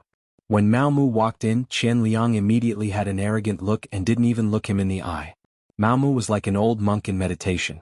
He didn't have any reaction to all this. But when he came in front of Chen Sengbao, he bowed respectfully and looked like he was waiting for the emperor's orders. After all, Mao Mu was now the director of the genie guards and was an acquaintance of the emperor and empress. Chen Sengbao couldn't be too arrogant. So he first squeezed out a smile and then said with a smile, "Eunuch Mao, you're here. Have a seat." "I don't dare. In front of eunuch Chen, how can I have a place?" Mao Mu replied very low-key. Chen Sengbao was very impressed with Mao Mu's attitude. Mao Mu was the kind of person who was very obedient. Basically, he would do whatever Chen Sengbao asked him to do. Not only that, but he was also very respectful every time they met. If it wasn't for the matter of his nephew, Chen Liang, he wouldn't be able to find any fault with him. It was precisely because Mao Mu had always been too low-key that Chen Sengbao was very unhappy when a problem arose. In his opinion, Mao Mu was clearly looking down on Chen Liang. That was equivalent to looking down on him. He really needed to give Mao Mu a beating. In Chen Sengbao's eyes, Mao Mu could be where he was today because of his recommendation. Otherwise, Mao Mu would only be a chief eunuch in the empress palace who didn't have much power. He was used to being complimented and couldn't stand the slightest bit of grievance. Chen Xingbao was such a person. So when Mao Mu stood firm, he expressed his displeasure. Eunuch Mao, this duke wants to ask, who exactly does the embroidered uniform guard listen to now? Is it still the embroidered uniform guard under the emperor's command? Why is it that the embroidered uniform guard doesn't listen to the words of the emperor's personal commander? As the director of their factory, shouldn't you say something? He was denouncing Mao Mu. Although he had already expected all of this, Mao Mu still pretended to be in fear and trepidation. His face was full of shock. How is this possible? Such a thing can't happen, right? It won't. Chen Liang, come and talk to eunuch Mao. Chen Xingbao looked like he didn't want to argue with Mao Mu. At this time, he had already begun to consider whether he should arrange for someone else to manage the genie guards and remove Mao Mu. When it was Chen Liang's turn to speak, he talked endlessly about what happened after he went to the genie guards.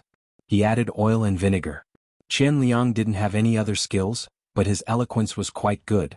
After he said this, it really seemed like he had suffered a great grievance. Chen Xingbao, who was listening at the side, was very angry. Even Mao Mu had an indignant look on his face as he roared, These people are too outrageous. They should all be captured and killed." Chen Xingbao and Chen Liang were dumbfounded by Mao Mu's roar. They didn't expect Mao Mu to have such a reaction. Shouldn't he be looking for reasons and making excuses? Why did he suddenly seem to be more angry than them? As for what he said, killing all the genie guards, this was something Chen Xingbao and Chen Liang didn't want to do. If they really killed them, who would do the work? Oh, the genie guards were doing well before. Now that Chen Liang was the commander, their work suddenly stopped. What would the emperor think? Even if he used his toes to think, he would know what was going on. We must kill them all. Since they don't respect the commander like this, killing them is not wrong. Eunuch Chen, I ask for an imperial edict to punish all the current genie guards.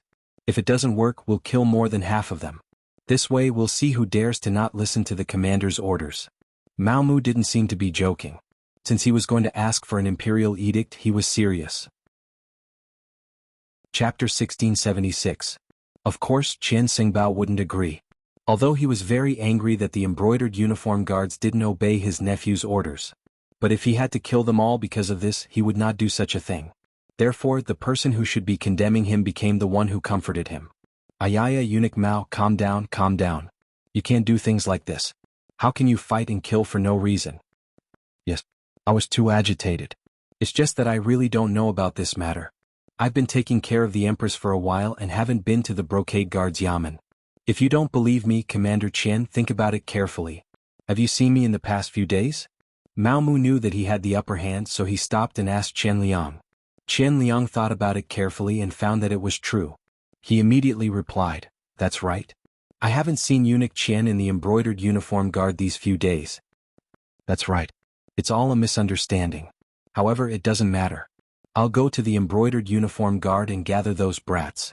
I'll give them a good lecture and have Commander Chen give them a good lecture. What do you think, eunuch Chen? Mao Mu seemed to be speaking in a submissive tone.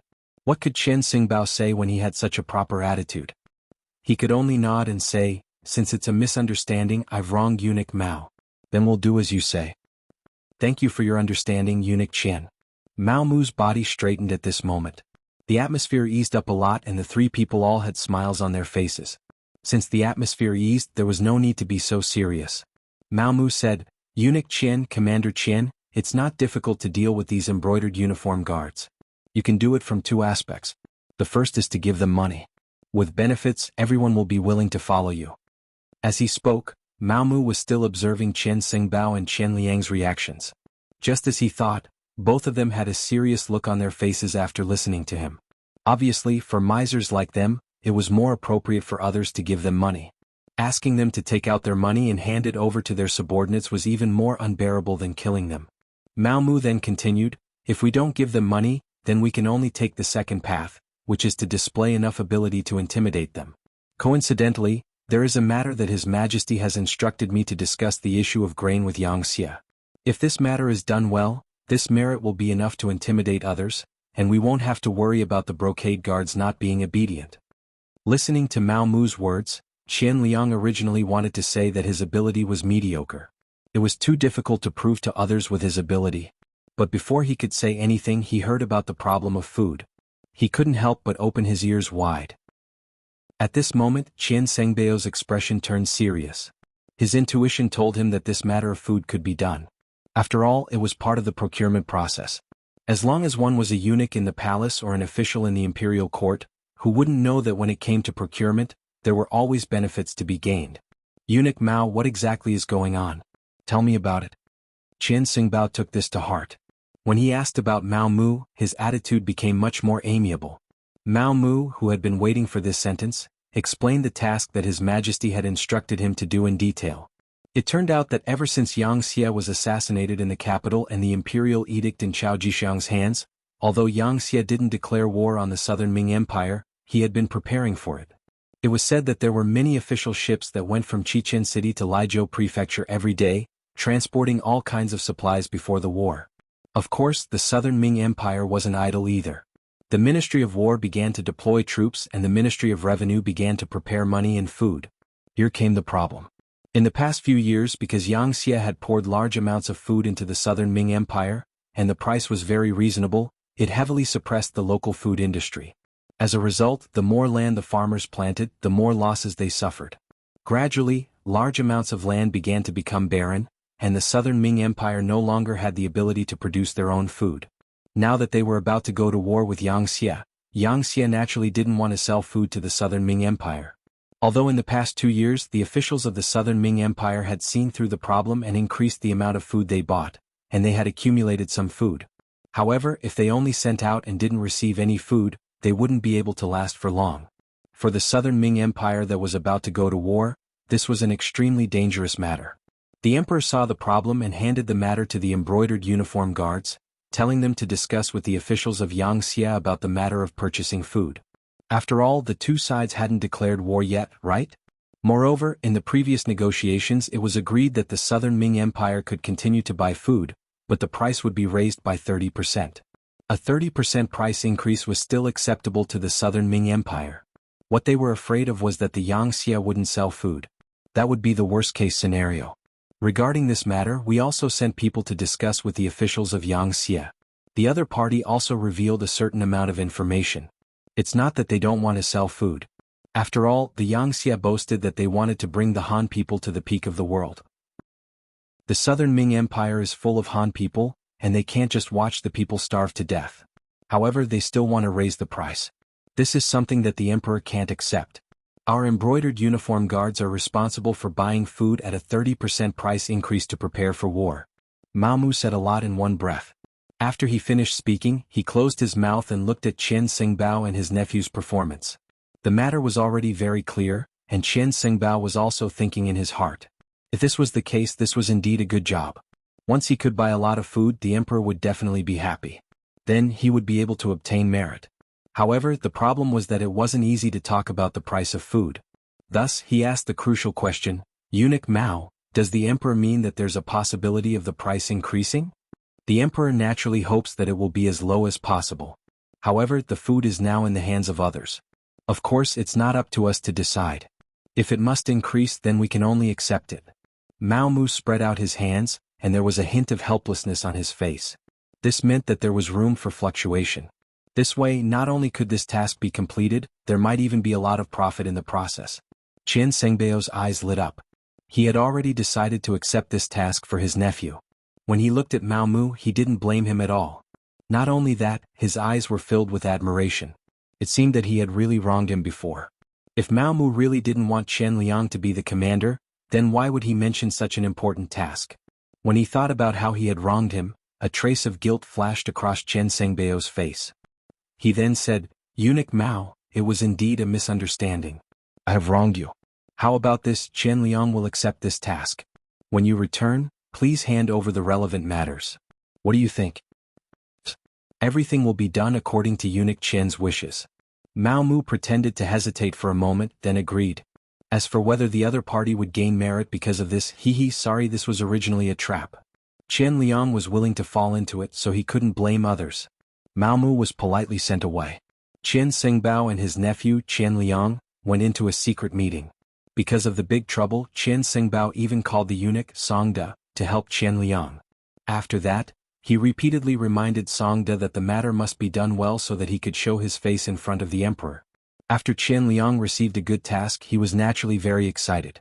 Soon he brought Songde out of the palace and went straight to Yang Xie's office in the capital. In the office, a young official, Wang Tongxing, who was only 24 years old, was already waiting for Qian Liang to visit. Wang Tongxing, a student of the 6th batch of Yangxia Academy in Crimson City. When he graduated, he was ranked first in all aspects and caught the eye of Yang Qindong. First, he was sent to the city lord's mansion and started from a small position. His work ability was once recognized by city lord Yu Qian. After that, he was trained by Yang Qindong. This time he was sent to southern Ming to cooperate with Mao Mu to seize power. As a student of the Yang Family Academy, there was no need to talk about their ability. More importantly, they were loyal to their leader, Yang Qindong.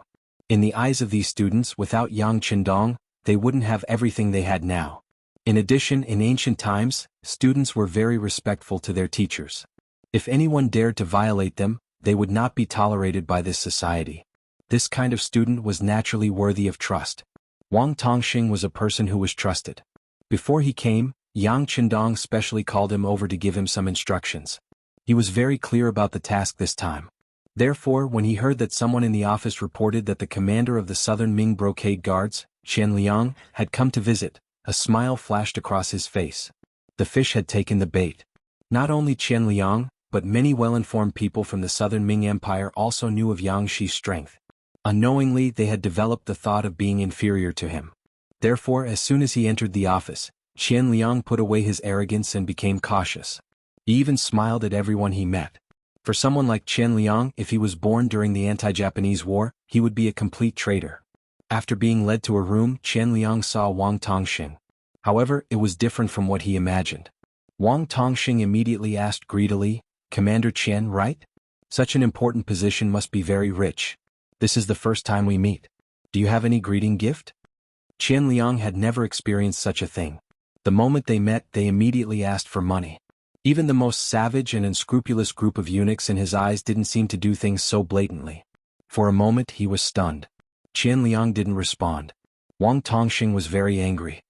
He waved his hand and said, "Since you didn't prepare a greeting gift, you can go back. This official is tired today. We can talk about the food another day." Chapter 1677. I don't want it. Seeing that Wang Tongxing was angry, Qian Liang immediately reacted. He stretched out his hand and said to Songde, "Quick, do you have anything good on you? Take it out quickly." Songde's face was bitter, but he did not dare to offend Qian Liang. He could only take out a small pendant from his waist. When he was serving Zhu Qizhen, the emperor was in a good mood and gave it to him. He treated it as a family heirloom. When the small pendant was taken out, it was snatched away by Qian Liang. He then presented it to Wang Tongxing with a flattering expression. "Sir, do you like it? This is a pendant given to eunuchs by the emperor. It's all good stuff." "Not bad, not bad." Wang Tongxing took the pendant and looked at it. It was indeed a good piece of jade. Wang Tongxing nodded with satisfaction. He then smiled and introduced himself to Qian Liang. He said that he was the person in charge of negotiating the grain price with the Southern Ming Empire. Since the person in charge was in front of him, Qian Liang felt relieved. Both sides sat together and began to discuss. Things weren't as complicated as Qian Liang thought. The Yang faction didn't have any intention of not selling grain to the Southern Ming Empire. According to Wang Tongxing's introduction, the Yang faction was now vigorously reclaiming wastelands and developing agriculture. Now they had so much grain that they couldn't finish it. Although they had built many granaries, they still couldn't store the grain.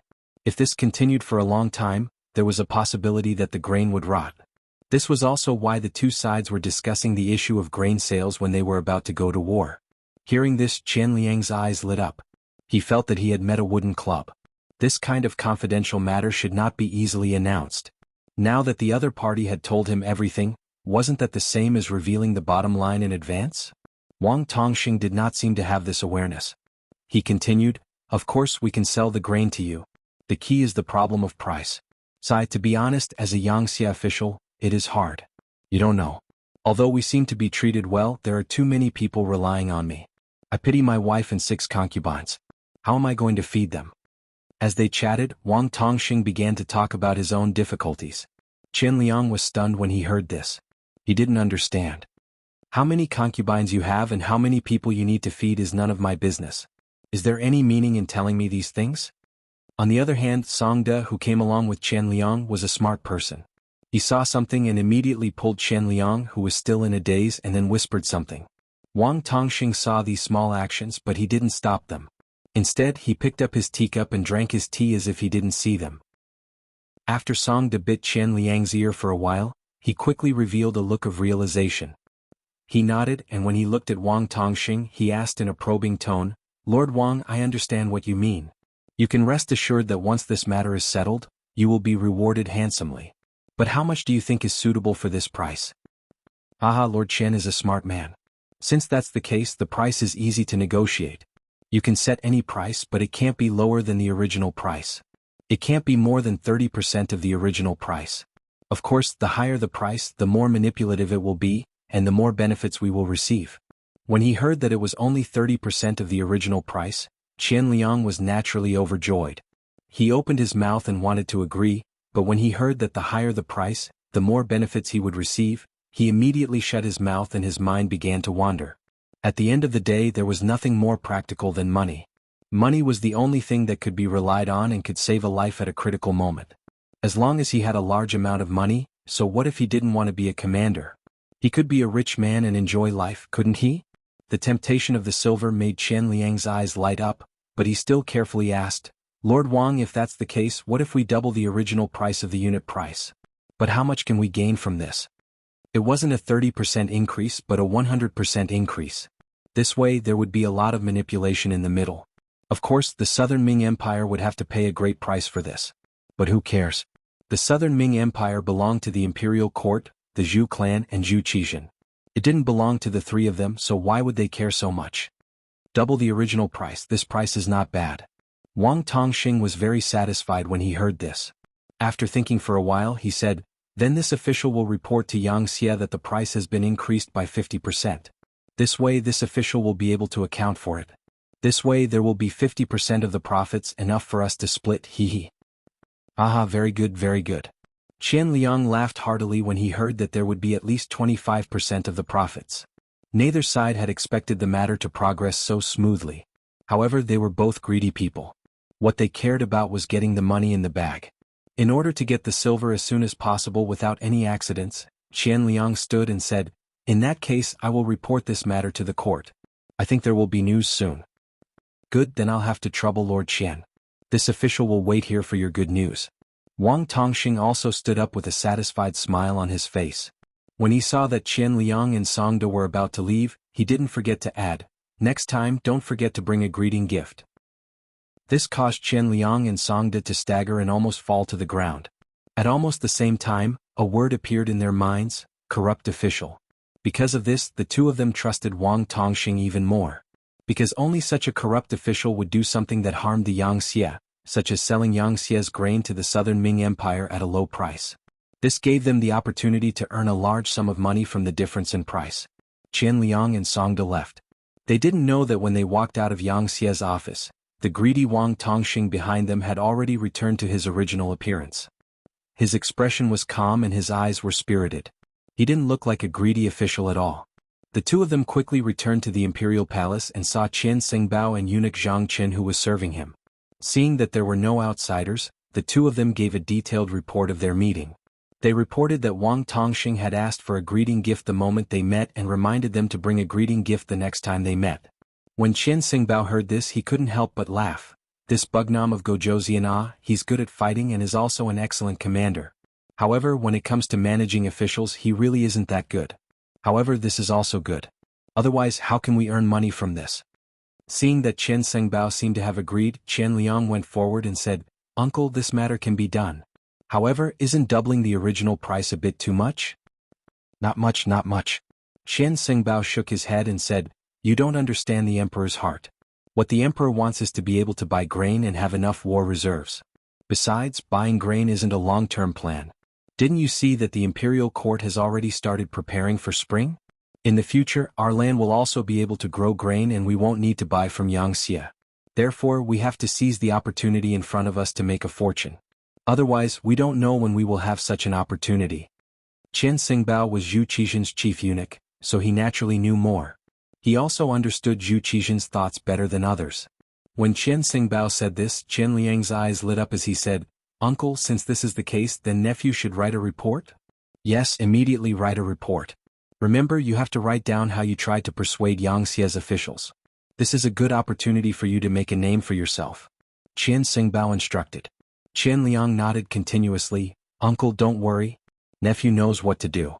"Oh right, of the 25% profit, 15% is to be filial to uncle. All these years, uncle has taken care of nephew so much. Nephew is very grateful." Seeing Qian Liang being so tactful, Qian Xingbao laughed in satisfaction. Then he patted Qian Liang's shoulder and said, well said, well said. Actually, uncle is old and won't live for long. In the future, uncle's money will be left to you." "Chem? Ah. Yes, yes." This scene of uncle and nephew being harmonious was seen by Songda and Zhang Chen. The two of them were envious. Why didn't they have such a good uncle? Qian Liang was a man of action. He quickly finished writing the report and even found a literate eunuch to polish it. Then Qian Xingbao personally delivered it to Zhu Qizhen. Hearing that the matter of grain was settled, Zhu Qizhen was very happy. When he received the report, he sighed and said, "My wife is my beloved official. My wife's nephew is also not bad. Truly a family of two." Receiving such praise, Qian Xingbao was very excited. However, his eyebrows didn't move at all. Instead, he said seriously, "Everything this subject has is given to me by the emperor. It is my duty to work for the emperor. I don't dare to be greedy." Good. Seeing Qian Xingbao's neither arrogant nor impatient appearance, Zhu Qizhen was even happier. He opened the report and read it. Then his expression became more serious. He said with displeasure, "Why is the price so expensive? Our financial pressure is too great." Knowing that Zhu Qizhen would say this, Qian Xingbao quickly explained, "Your Majesty, there is nothing we can do about it. After all, we are going to war with the Yangxia. As two people who are going to be enemies, it is already very difficult for them to sell grain to us. This is also because Qian Liang used the reason that the Han people of the southern Ming dynasty don't have any grain to eat. If we use this as military grain, I'm afraid that the other side won't sell it to us even if we give them mountains of gold and silver." Chapter 1678. That makes sense. Since that's the case, let's talk about it. But remember, you must buy more. No one knows how long this war will last. We must make more preparations. Zhu Qizhen felt that Qian Senbao's words were reasonable and nodded in agreement. Since Zhu Qizhen agreed, Qian Senbao's heart could be at ease. After leaving Qingjing Hall, he called Qian Liang and Songda and told them to immediately go to Yang Xie's office to settle the matter, so as to avoid any problems or the other party increasing the price. Then he took out a jade ruby that the emperor had bestowed to him and said, "This is a meeting gift for Sir Wang. You must handle this matter well." "Uncle, please rest assured." "Please rest assured, Chen Gonggong." Qian Liang and Songda agreed with a smile. After receiving the jade ruby, they quickly made preparations and left the palace. In Yang Xie's office, Qian Liang once again met Wang Tongxing. When he took out the jade ruby, the other party was clearly very satisfied. The following conversation went even more smoothly. In the end, they settled on an agreement to buy 10 million share of grain first. The salary of the great Ming dynasty's officials was very low. The 7th-rank county magistrate of the Ming dynasty only had an annual income of 90 share, which was less than 200 taels of silver. They also had to feed a large number of people. In order to dominate the entire southern Ming dynasty's market, Yang Xie sold grain at a very low price. 1 share, about 120 caddies, was originally sold for 2 taels of silver by Yang Xie. Now it was 4 taels of silver. 10 million share was 40 million taels of silver. The actual payment to Yang Xie was only 30 million taels of silver. The uncle and nephew of the Chen family earned 5 million taels of silver. After the agreement was settled, Yang Xie's office began to transport the grain. Qian Liang said that the next time they met, he would bring money and make preparations to receive the grain. Both sides happily parted, but Wang Tongxing still didn't forget to say that the next time they came, they had to bring a meeting gift. This made Qian Liang extremely angry. After this transaction, the other party could earn 5 million taels of silver. Wasn't that enough? They even wanted a meeting gift. They were even more greedy than him. After watching Qian Liang and Songda leave in a hurry, Wang Tongxing said to one of his followers with a smile on his face, "Go and spread the news. The matter is done. We can start now." "Yes, sir." The follower replied and quickly left. Not long after, Mao Mu received news from the liaison team that they could take action. He rubbed his hands together and said to eunuch Zhu Hai, "Little Hai, let's act according to plan." "Yes, eunuch Mao." Zhu Hai's heart thumped wildly. As Mao Mu's trusted eunuch, he already knew that his father-in-law wanted to deal with Qian Xingbao. Previously, his heart had been hanging in the air because he knew what would happen if he failed in such a battle. However, in order to obtain more power, they had no choice but to fight. Fortunately, his master's plan was meticulous. Now that he saw that most of the matter had been accomplished, he could finally rest assured and get to work. Half a day after Zhu Hai left, a rumor began to circulate in Jianghu. If an official wanted to protect himself, it was useless to find a monk to protect him. Mao Mu of the Brocade Guard was the one who had the final say. As soon as the news came out, many officials became nervous. They had just sent a large sum of silver to Monk Qian not long ago. Now that he said it was useless, they had to get the money back and transfer it to Mao Mu. But after all, it was just a rumor and had not been confirmed. Everyone wanted to continue observing and not be confused by this news without a source. What happened next did not need them to linger around. The Brocade Guard suddenly came to the manor of the Ministry of Justice's censor, He Xingqiao, and took him away. He Xingqiao's sudden arrest made everyone's hair stand on end. A few days ago, when everyone was drinking together, He Xingqiao, who had drunk a little too much, said that he had sent 50,000 taels of silver to Monk Qian. However, he had now been taken away by the Brocade Guard. Did this not prove that the rumor was true? No one wanted to be the next person to be taken away. After a discussion, the officials chose a few representatives to enter the palace to see Monk Qian. "Since your words no longer have any effect on the Brocade Guard, you should return the silver we sent and we will send it to eunuch Mao Mu. In short, we don't care how you fight, but don't encroach on our power." One official was not scary. What was scary was dozens of officials gathered together. Even Zhu Qizhen would have a headache dealing with this force. Zhu Qizhen did not know about this at this time. He was listening to Mao Mu's secret report. Since it was a secret report, of course he would not let more people be present. Especially when he heard that this secret report was related to his partner, Monk Qian, all the eunuchs in the Qingjing Hall were driven out. Only 2 eunuchs, Mao Mu and Zhang Chen, were left. Zhang Chen, the eunuch who was regarded as Monk Qian's confidant, had another identity. He was Mao Mu's spy. There was nothing in the world that money could not solve. If it could not be solved, then money would be added. Zhang Chen had been bought over by Mao Mu long ago. That was when Zhang Chen was just a little eunuch. He entered the palace because his family was poor. Once he was accidentally discovered by Mao Mu. That day he happened to go out to buy silk for the empress. He saw Zhang Chen's father saying something at the palace gate. At that time Zhang Chen's face was full of tears. With the idea of making more good karma, Mao Mu walked forward and learned that Zhang Chen's mother was seriously ill and urgently needed money.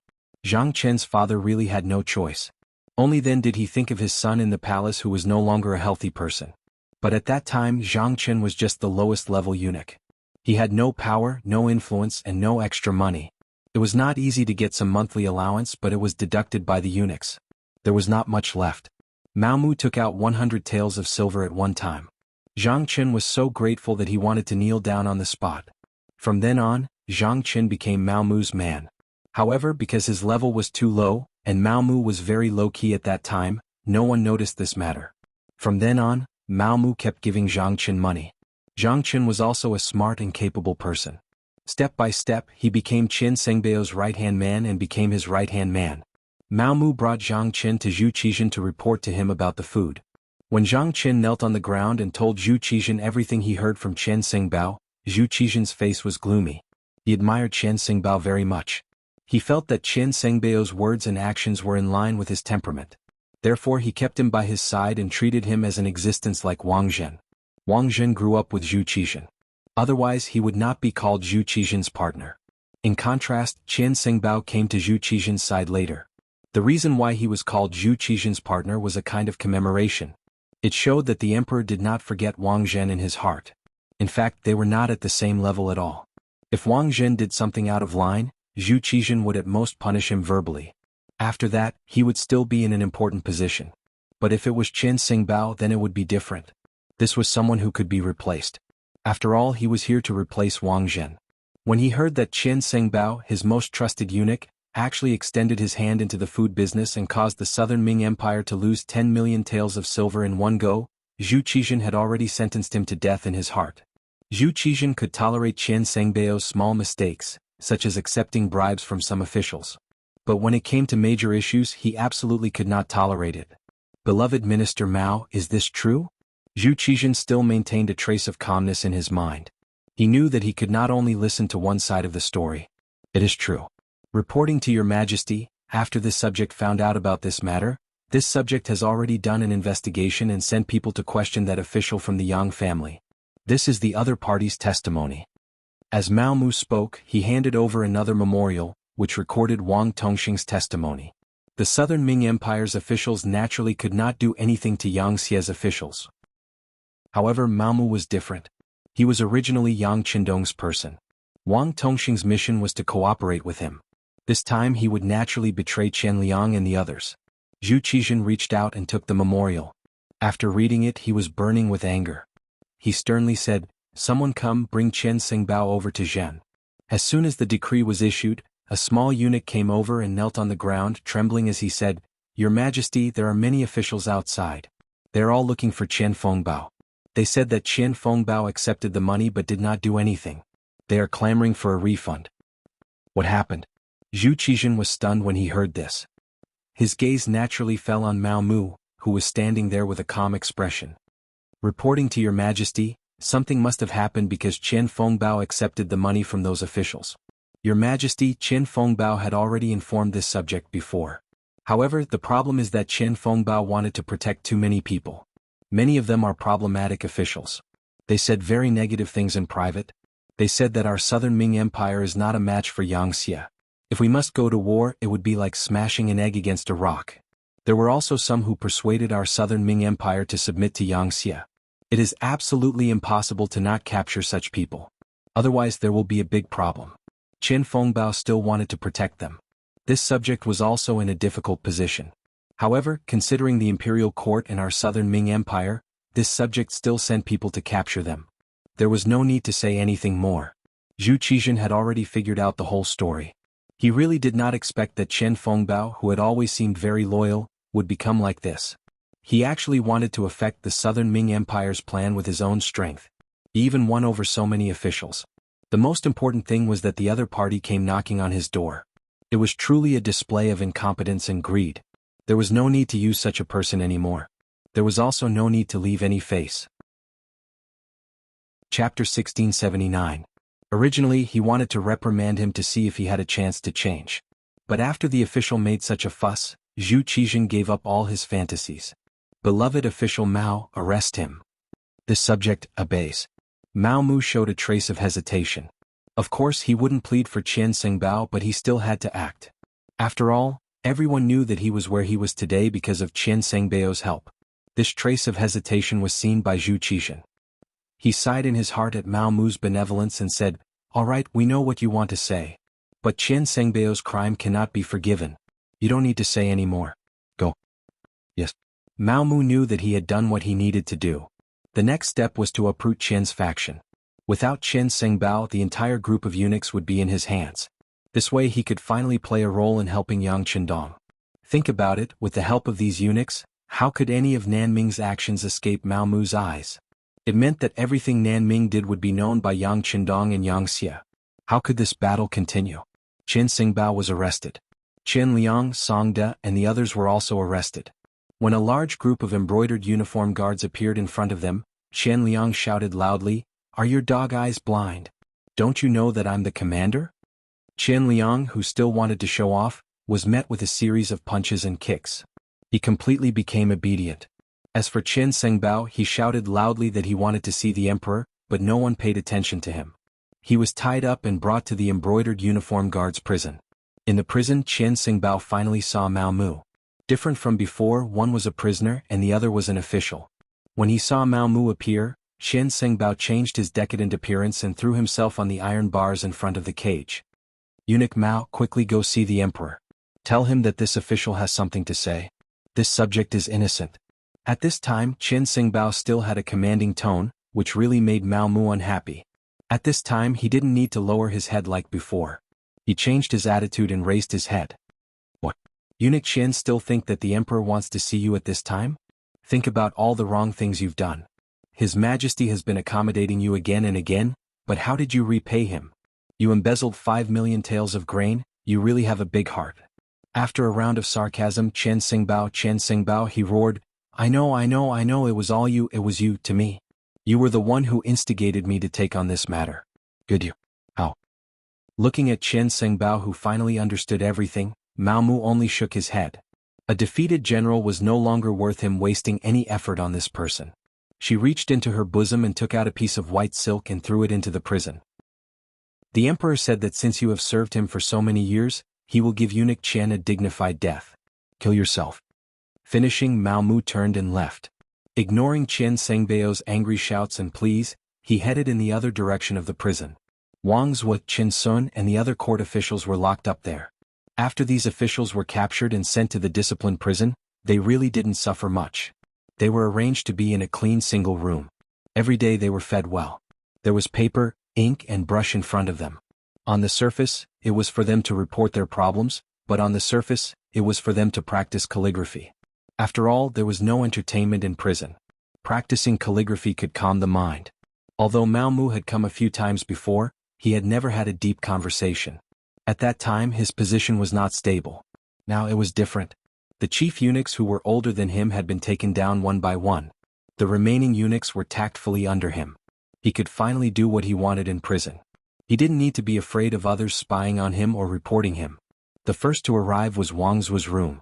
When the embroidered uniform guard opened the door, Wang Zhuo was practicing calligraphy. He didn't seem to have any intention of stopping when he saw Mao Mu arrive. He had a feeling that Mao Mu was different from the other eunuchs. However, before the other party revealed his intentions, he wouldn't say anything. This one greets official Wang. When there was no one else in the prison, Mao Mu immediately gave a junior's greeting. Wang Zhuo finally put down the brush in his hand. He turned around and said, Why is eunuch Mao doing this? Right now you are an official and I am a prisoner. There is no need for such formalities. No, official Wang is not a prisoner. You are not guilty. The reason why you were brought here is because I don't want you to work for the Southern Ming Empire. This is all Bugnam of Gojoseon's intention. Mao Mu finally decided to speak the truth. He also believed that at this time Wang Zhuo should know what to do. As expected, when he said this, Wang Zhuo was stunned. After a long while he sighed and said, Bugnam of Gojoseon really has good methods. He even has his hands in the palace. If this old man's guess is correct, eunuch Mao should have the final say in the palace. As official Wang thinks, the stones that should be moved have been moved. Right now this subject's words still have some weight in the palace. Mao Mu replied modestly. Amazing. Wang Zhuo sighed. When he looked at Mao Mu, his attitude became more serious. However, what ability did this old man have to make Bugnam of Gojoseon calculate and arrange things like this? In fact, even if this old man was in court, the Southern Ming Empire wouldn't be a match for Bugnam of Gojoseon. This is different. Mao Mu shook his head. Bugnam of Gojoseon wants to lead the Han people to the peak of the world. If the Yangtze and the Southern Ming Empire really fight, it will only benefit the other foreign races. This is why this kind of plan is made. I hope official Wang can understand. I understand. Wang Zhuo said emotionally. Bugnam of Gojoseon's goal is to do so much for the Han people. It really makes me blush with shame. Speaking of which, this old man is about to enter the ground. If there is something I can do for our people before I pass away, it is also my wish. This meant that he was going to help. Mao Mu was waiting for this result. He immediately said happily, if Bugnam of Gojoseon knows of official Wang's choice, he will definitely be very gratified and grateful. This old man doesn't dare to accept this. Bugnam of Gojoseon should be the one receiving the gratitude of all the Han people. Alright, since it's like this, I hope eunuch Mao can wait a moment. I will write a few letters and trouble you to send them over. They are all this old man's students. They won't dare to disobey this old man's words. Please start writing, official Wang. This little one will be honored to grind ink for official Wang. Mao Mu also didn't expect things to go so smoothly. In fact, for an old official like Wang Zhuo, he had seen many wonderful things in his life. He was used to seeing the change of imperial power, the internal strife between officials, and the suffering of the common people. Now that there was finally someone who could change everything, how could they not help? Moreover, these days in prison had already made them understand that since the emperor didn't trust them, there was no need for them to risk their lives for him. It was better to go with the flow. Of course, there was another important reason. Yang Qindong definitely knew what they were doing now. Even if they couldn't enjoy this kindness, they still had children and grandchildren who could be taken care of. In this way, everything they did now would be worth it. Malmu grinded ink. Wang Zhuo personally wrote more than 10 secret letters. This meant that there were at least 10 officials in the court who would stand on Yang Xie's side in the battle between Yang Xie and the Southern Ming dynasty. There were many Southern Ming officials who were arrested in prison. One could imagine what kind of consequences it would cause. The situation in the Southern Ming dynasty finally stabilized. Mao Mu took over and controlled the entire group of eunuchs. His subordinate, Zhang Qin, became the head eunuch of the Imperial Horse Directorate. His subordinate, Zhu Hai, became the eunuch in charge of the emperor's daily care. With the help of these people and the embroidered uniform guards in his hands, it was guaranteed that if there were any big movements, Yang Qindong would be the first to know. In Qichen City, Ming's observer group had also left and returned. Because Hu Xiao was old and couldn't bear the pain of the bumpy journey, he was left in Qichen City. Queen Hu Yin found a large house outside the palace. When she missed her grandfather, she could go and see him at any time to relieve the pain of homesickness.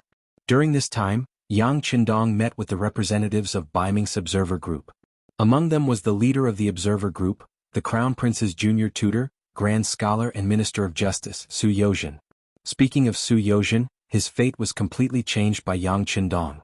In history he made a great contribution in saving Zhu Qixin. Later he rebelled and was killed.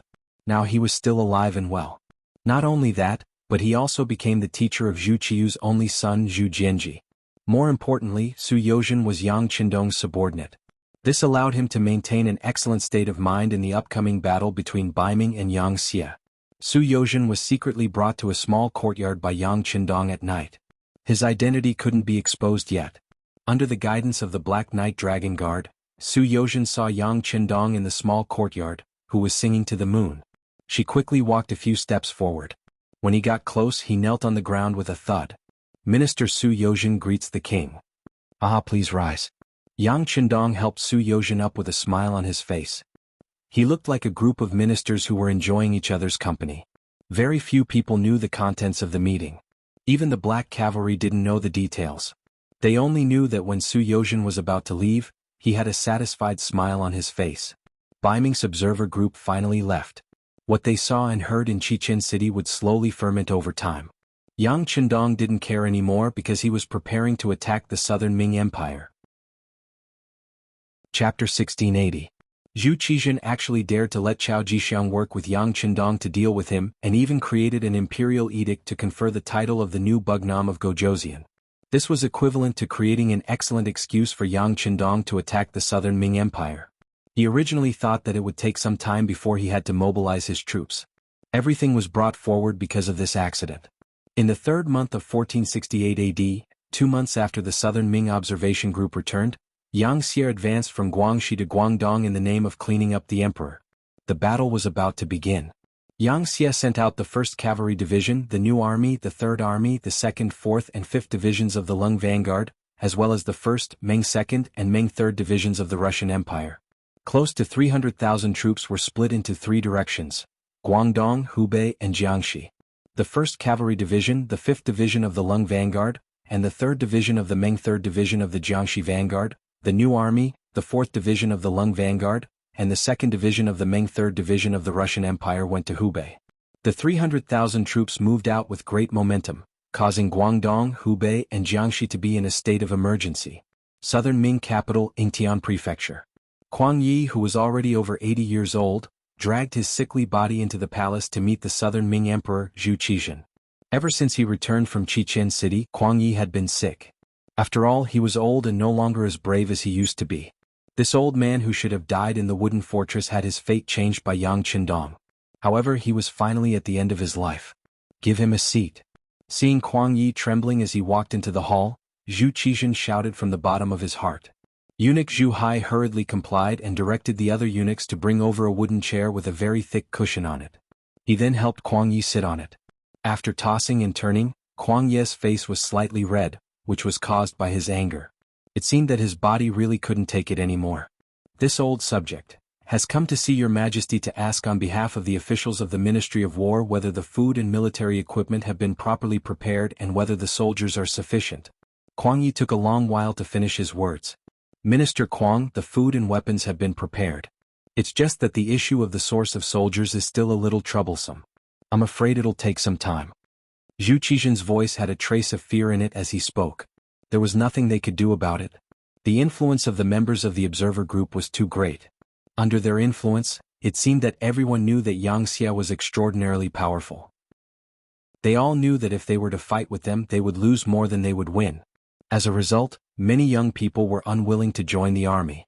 After receiving the news, Zhu Qizhen had no choice but to give the order to capture able-bodied men. But even so, the effect was still not good. Many young people ran away from home and hid in the nearby homes. This made it difficult for the supply of reinforcements to arrive. Kuang Yi had been bedridden at home for a while, so he wasn't clear about the matters of the court.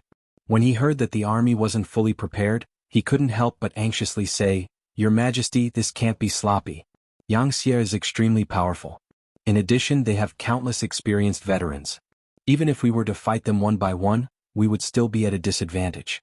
If we don't have enough soldiers, we won't be able to suppress them with numbers. I'm afraid that it will be even more difficult to obtain victory." "Yes, Minister Kuang's words, we understand.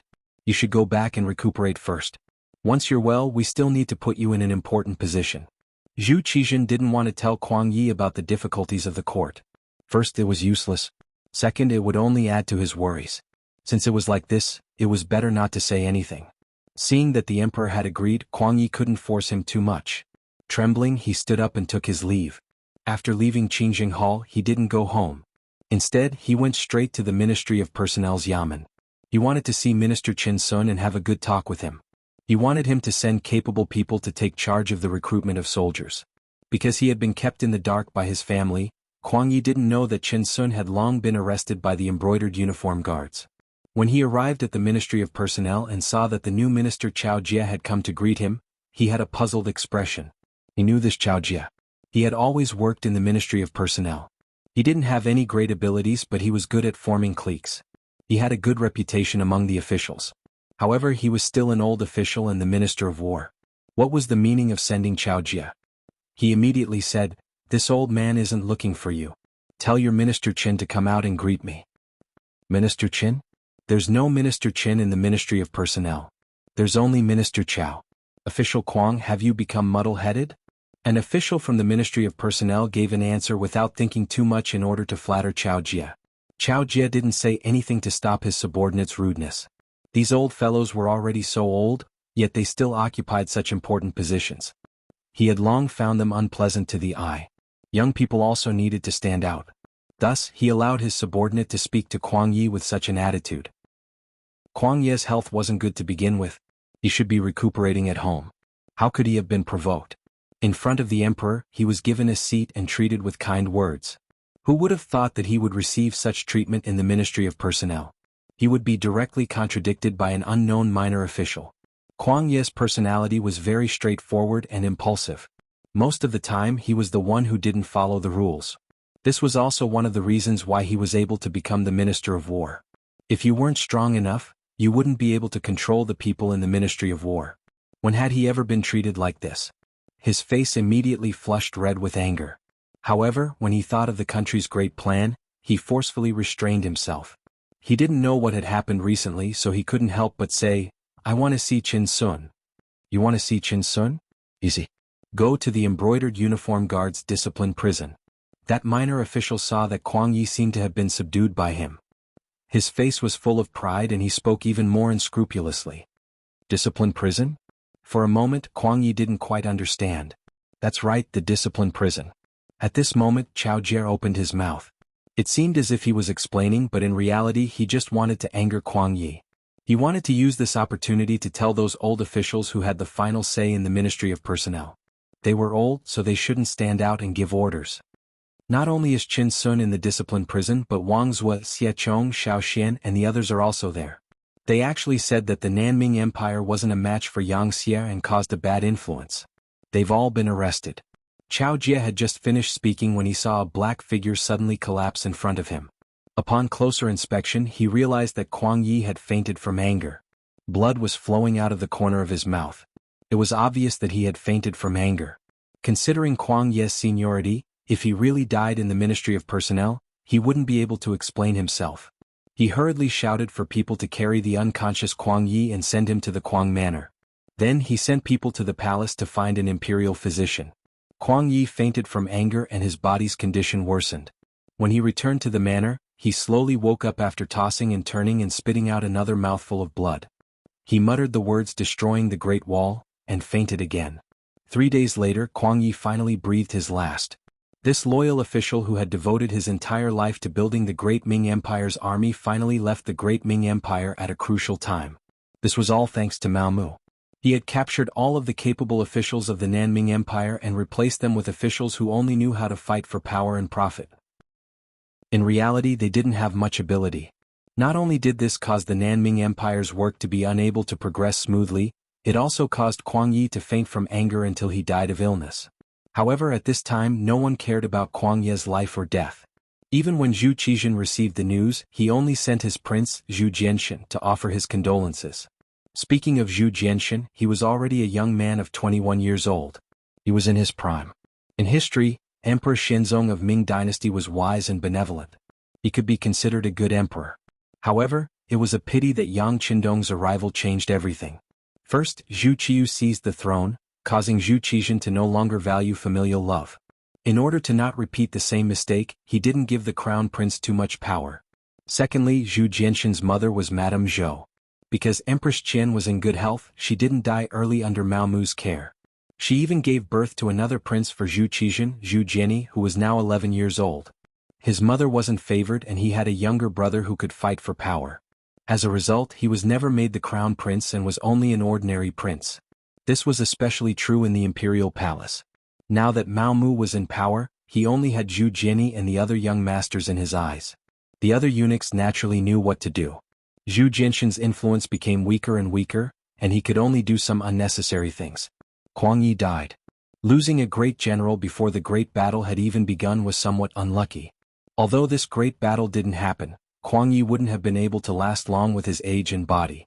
But things happened so coincidentally that the impact wasn't good. Mao Mu deliberately spread the news. For a time, whether it was in the imperial palace or among the common people, there were many unfavorable comments about the southern Ming Empire. This made the recruitment of soldiers even more difficult. After all, who would send their children to die in a war that they knew they were bound to lose? When the officials trembled and wrote a report about the recruitment of soldiers that didn't go well and presented it to Zhu Qizhen, this emperor who was plagued with misfortune didn't get angry. Or it could be said that he already knew everything and was mentally prepared. He didn't want to be like Kuang Yi and be angered to death by his officials. Zhu Qizhen couldn't help but think of those old officials. If those old officials were willing to help, things wouldn't be as bad as they were now. But when he thought of how those old officials had already been frightened by Yang Xie's strength, he didn't know what kind of problems would occur if he really used them. This idea was suppressed by him. If the recruitment of soldiers isn't going well, then we won't recruit for now. We now have 2 million soldiers in our hands and 800,000 soldiers on the front lines. We want them to fight a victory and let our people see the might of our southern Ming Empire's army. Come, write a decree to Guanyin. Have him quickly attack and find an opportunity to destroy Yang Xie's army to strengthen the prestige of our southern Ming Empire. Zhu Qizhen was very straightforward and directly issued a decree to mobilize the army. It was said that 100 words couldn't compare to a single action. Then he would use practical actions to prove it. Chapter 1681. Guangdong Provincial Commissioner's Office. Jurisdiction: Guangzhou Prefecture, Zhaoqing Prefecture, Shaozhou Prefecture, Nanxiong Prefecture, Huizhou Prefecture, Chaozhou Prefecture, Gaozhou Prefecture, Laizhou Prefecture, Lianzhou Prefecture, Cheongzhou Prefecture, etc. Of course, Gaozhou Prefecture and Laizhou Prefecture had been taken over by Yang Xie's 5-star army. As a result, Guangdong was no longer complete. This had once caused Guangdong Provincial Commissioner Yang Xian to tremble in fear, fearing that the 5-star army would attack at any moment. Fortunately, the imperial court had negotiated with Yang Xie, and both sides seemed to have made peace. However, Yang Xie had been assassinated in the capital, and Chao Jixiang had brought a fake imperial edict to incite Yang Xie's servant, Yang Lu, to rebel. After Yang Xie took out the imperial edict from Chao Jixiang's hands, The southern Ming imperial court naturally did not admit to it. They claimed that it was Chao Jixiang's own actions and reprimanded it for being fake. However, anyone with a bit of judgment knew that it was definitely Zhu Qixin's doing. Although eunuchs had a lot of power, they did not have the guts to forge an imperial edict to reclaim the title of king. This was not the first time Yang Xian had cursed Chao Jixiang's incompetence. If you want to do it, then so be it. It is said that the strongest fortress is the easiest to break through from the inside. Instigating the people of the Yang faction to rebel is the right direction, but the key is why you didn't succeed, and the evidence was even obtained by others. If this isn't incompetence, then what is? Now, with such an excuse, Yang Xie would have enough reason to attack. As such, Yang Xian quickly mobilized his troops and made the decision to fight against Yang Xie. At this moment, the imperial court had also seen this scene clearly. The reinforcements had arrived. When General Guan Ying brought 300,000 soldiers to Guangzhou Prefecture, Yang Xian's heart calmed down, and he hurriedly brought his officials to welcome them. After all this training, Guan Ying had finally matured and became a great general. He had 300,000 soldiers under his command, and could be said to be very proud of himself. However, if one looked closely, one could see the worry in his eyes. Guan Ying had dealt with the five-star army a long time ago, and they had worked together to quell a riot. At that time, the strength of the five-star army had shocked Guan Ying.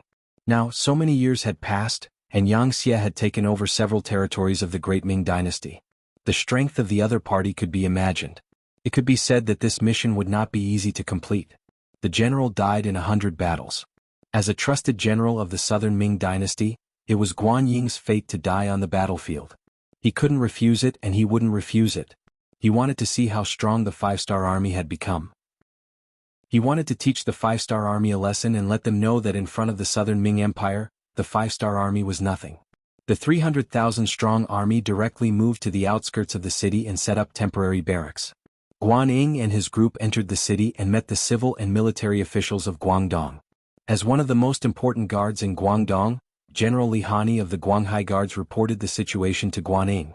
For this person to be able to become the commander of a guard, he was quite capable. At the very least, he had a clear understanding of the strength of the five-star army and the numbers of the troops sent out. General Guan, the five-star army on the other side has around 100,000 strong soldiers. They have the 3rd Legion as the main force, with the 2nd Division of the Lung Feng Division and the 1st Division of the Russian Empire as support. The 3rd Legion has around 50,000 strong infantry and firearms. The 2nd Division of the Lung Feng Division is all firearms, and the 1st Division of the Russian Empire is all cavalry, numbering around 50,000 strong. There are also some auxiliary troops transporting rations, but the number is unknown. Oh right, I heard from the scouts that Bugnam of Gojoseon will personally come to the front lines to command the battle. After he finished speaking, General Li Hani returned to his seat. Yang Xian and the other civil officials all looked at Guan Ying expectantly, waiting for his reply. Guan Ying had already noticed everyone's gazes and knew that he had to make a statement to reassure them. He immediately laughed and said with a magnanimous tone, "Very good, General Li has done a lot of work. Since we know the enemy's deployment, the rest will be easy. This time, I have brought 200,000 strong soldiers. Including the soldiers from Guangdong, we have a total of 300,000 strong soldiers. The enemy only has 100,000 strong soldiers. With 3 against 1 and the terrain advantage, how can we not win? Yes, we have the advantage in numbers and are more familiar with the terrain. We will definitely win." Yang Xian and the others agreed. For a moment, everyone voiced their agreement, as if they had already won the battle. Kuang Ye's expression did not change. All these years, he had been studying the tactics of the five-star army. Although he did not personally go to the front lines, he could see how powerful the enemy was from their achievements. He had never underestimated his opponent. If the five-star army was easy to deal with, they would not have such glorious achievements. However, it was absolutely impossible for the southern Ming Empire to surrender without a fight just based on this battle record. Kuang Ye's face was full of fighting spirit. "My lords, the five-star troop is very aggressive this time. I heard that they are either on horseback or on bicycles and they move very quickly. In order to prevent them from using their advantage, I have decided to defend the Guangzhou Prefecture in this battle and unite the army into one fist. We will use our advantage to fight them at the city gates." Good, this is a good idea. We'll combine our advantages and allow them to move too quickly. In the end, they'll still have to obediently come to the city and fight with us. Li Hani was the first to agree. The two generals had the same opinion, and those civil officials who didn't understand military tactics all expressed their agreement. The left envoy of Guangdong, Yang Xian, expressed that he would take care of the food reserves and ensure that the army had enough to eat. After the meeting, the Southern Ming Empire quickly took action. The Southern Ming Empire's army in the nearby cities received the order and quickly left the city to gather in the direction of the Guangzhou prefecture. In a short period of time, the Southern Ming Empire's military strength in the Guangzhou prefecture reached 450,000 soldiers. The five-star army that was marching towards Guangdong also received intelligence from the spies in the various cities. They knew that the Southern Ming Empire's army was retreating to the Guangzhou prefecture and intended to fight a decisive battle with them. Immediately, they sped up their march and headed straight for the prefecture of Guangzhou. After a few months of training, the Third Army had regained its original personnel structure. The missing personnel were transferred from Crimson City and were all carefully trained by the 1st Division of the Cold Front. With the addition of these people, Wu Sheng's confidence skyrocketed. Now, he was just waiting for the right opportunity to fight the Southern Ming Empire. In Yang Xie's army, the Third Army's composition was the most complicated. They had infantry, cavalry, and firearms. This was also because the Third Army was formed under the pincer attack of the Ross Duchy and the Golden Horde. They were far away from the rear and couldn't get any supplies or personnel to replenish their forces. Fortunately, they had persevered until now and finally achieved results. The Third Army had grown from less than 8,000 soldiers to more than 50,000 soldiers. Now they could be described as having high morale and powerful combat strength. The Third Army was already so powerful, let alone the 2nd Division of the Cold Front. Although there were only about 10,000 of them, they were all made up of musketeers. It wasn't difficult for them to do so as they were all motorized troops. The three-wheeled motorcycles that filled the entire 2nd Division allowed their movement speed to increase by more than 10 times. During this period of time, after Crimson City successfully built the first three-wheeled motorcycle, they sped up the production process. In the end, they produced close to 10,000 motorcycles, all of which were allocated to the 2nd, 4th, and 5th Divisions of the Cold Front. Originally, the 2nd Division of the Cold Front needed to use bicycles to increase their speed. Now that they were motorized soldiers, they were filled with fighting spirit and only wanted to perform well on the battlefield to repay Bugnam of Gojoseon's kindness. Now that they had two strong armies, the 1st Division of the Russian Empire was not worth mentioning. Although they were all cavalry, they were not part of the Han army, so they were only used as reserves for this battle. Although Division Commander Ahuli was a little disappointed, he did not complain at all. Instead, he kept his subordinates under control and warned them that their opponents this time were the Han. Without orders, they were not to kill innocent people. Otherwise, no one would be able to save them. In addition, Yang Qindong had also come. Along with him were 5,000 black cavalry soldiers and 100,000 logistics soldiers. These were Han auxiliary soldiers who had undergone short training. Their role was not on the battlefield. Other than transporting supplies, they were mainly responsible for guarding prisoners and propagating the Yangxia policy. Obviously, Yang Qindong had already predicted the outcome of this battle before the battle even started. If they could not defeat the infantry of the Southern Ming army with firearms and cavalry, then the five-star army did not want to unify the world. It was better for them to obediently stay in the city and wait for death. With firearms that were much more advanced than this era, Yang Qindong had already treated the Southern Ming as his own backyard. If it was not for the fact that he wanted to conquer this place with the smallest price, the army would have continued to advance after conquering the three provinces. What reason was there for a war between countries? That was just a lack of confidence. A true expert would not do such a thing. I'm stronger than you, so I want to take care of you. So what? Not satisfied? If not, then come and fight. Just like how the Yangxia conquered other countries, there was no need for a reason. He just needed to beat you until you could not take care of yourself. In the end, you would have no choice but to surrender. However, Yang Qindong believed that he was already very lenient towards the Southern Ming Empire, the land of the Han people. His original plan was to reform them and assimilate them at the same time. In the end, he would be able to take down the entire Southern Ming Empire without shedding a drop of blood. However, as more and more intelligence department telegrams were sent to him, he had no choice but to change his mind. When he saw the telegram that the Southern Ming Empire was preparing for war, it had caused the people to have no way of making a living. They were looking for strong men everywhere to gather food and military equipment. Most of the people were already at the point where they could no longer survive. Thus, he had no choice but to deal with the pain quickly and decided to conquer the Southern Ming Empire by force. Only then would they be able to take down the Southern Ming Empire in a shorter period of time and save the Han people. Chapter 1682. As for Chao Jixiang's matter, it was just a coincidence. This was equivalent to giving Yang Qindong an honorable reason. How could he not use it? Riding on the White Dragon, Yang Qindong charged towards Guangzhou City under the protection of the 5,000 black cavalry. At the same time, the vanguard of the 2nd Division of the Lung Vanguard had arrived at the city gate tower and started setting up camp 8 miles away from the city. Hundreds of light and heavy machine guns had been set up on the trenches that had been temporarily dug. Although there were only 2,000 people, there was no fear on Gao Xiang's face. In his heart, he still hoped that the South Ming army would take the initiative to attack. In that case, he would be able to make the first contribution. What was disappointing was that the South Ming army in the Guangzhou prefecture didn't seem to have any intention of doing anything when they arrived. General Guanyin stopped the other generals who wanted to go out to battle. Obviously, he didn't care about the 2,500-star army that had arrived first, because his plan was bigger. Over the years, the South Ming army had developed. For example, they had created many cannons. Due to the limitations of their technology, their cannons could only fire 3 miles away and they used solid bullets. However, when 200 cannons were set up on the city walls, it gave people a sense of security. Guanyin already had a plan in his mind. This time he would wait for the enemy to charge over. He only needed to defend. That way his cannons could be used to attack. He wanted to take down the 5-star army's prestige on the city walls and use this battle to tell the world that the 5-star army was not invincible. Just last night, Guanyin received the news that his teacher, Kuang Yi, had passed away. He also knew that because of the news of Yang Xie's strength in the capital, the recruitment of soldiers was not effective. Many of the soldiers that were originally set up had disappeared.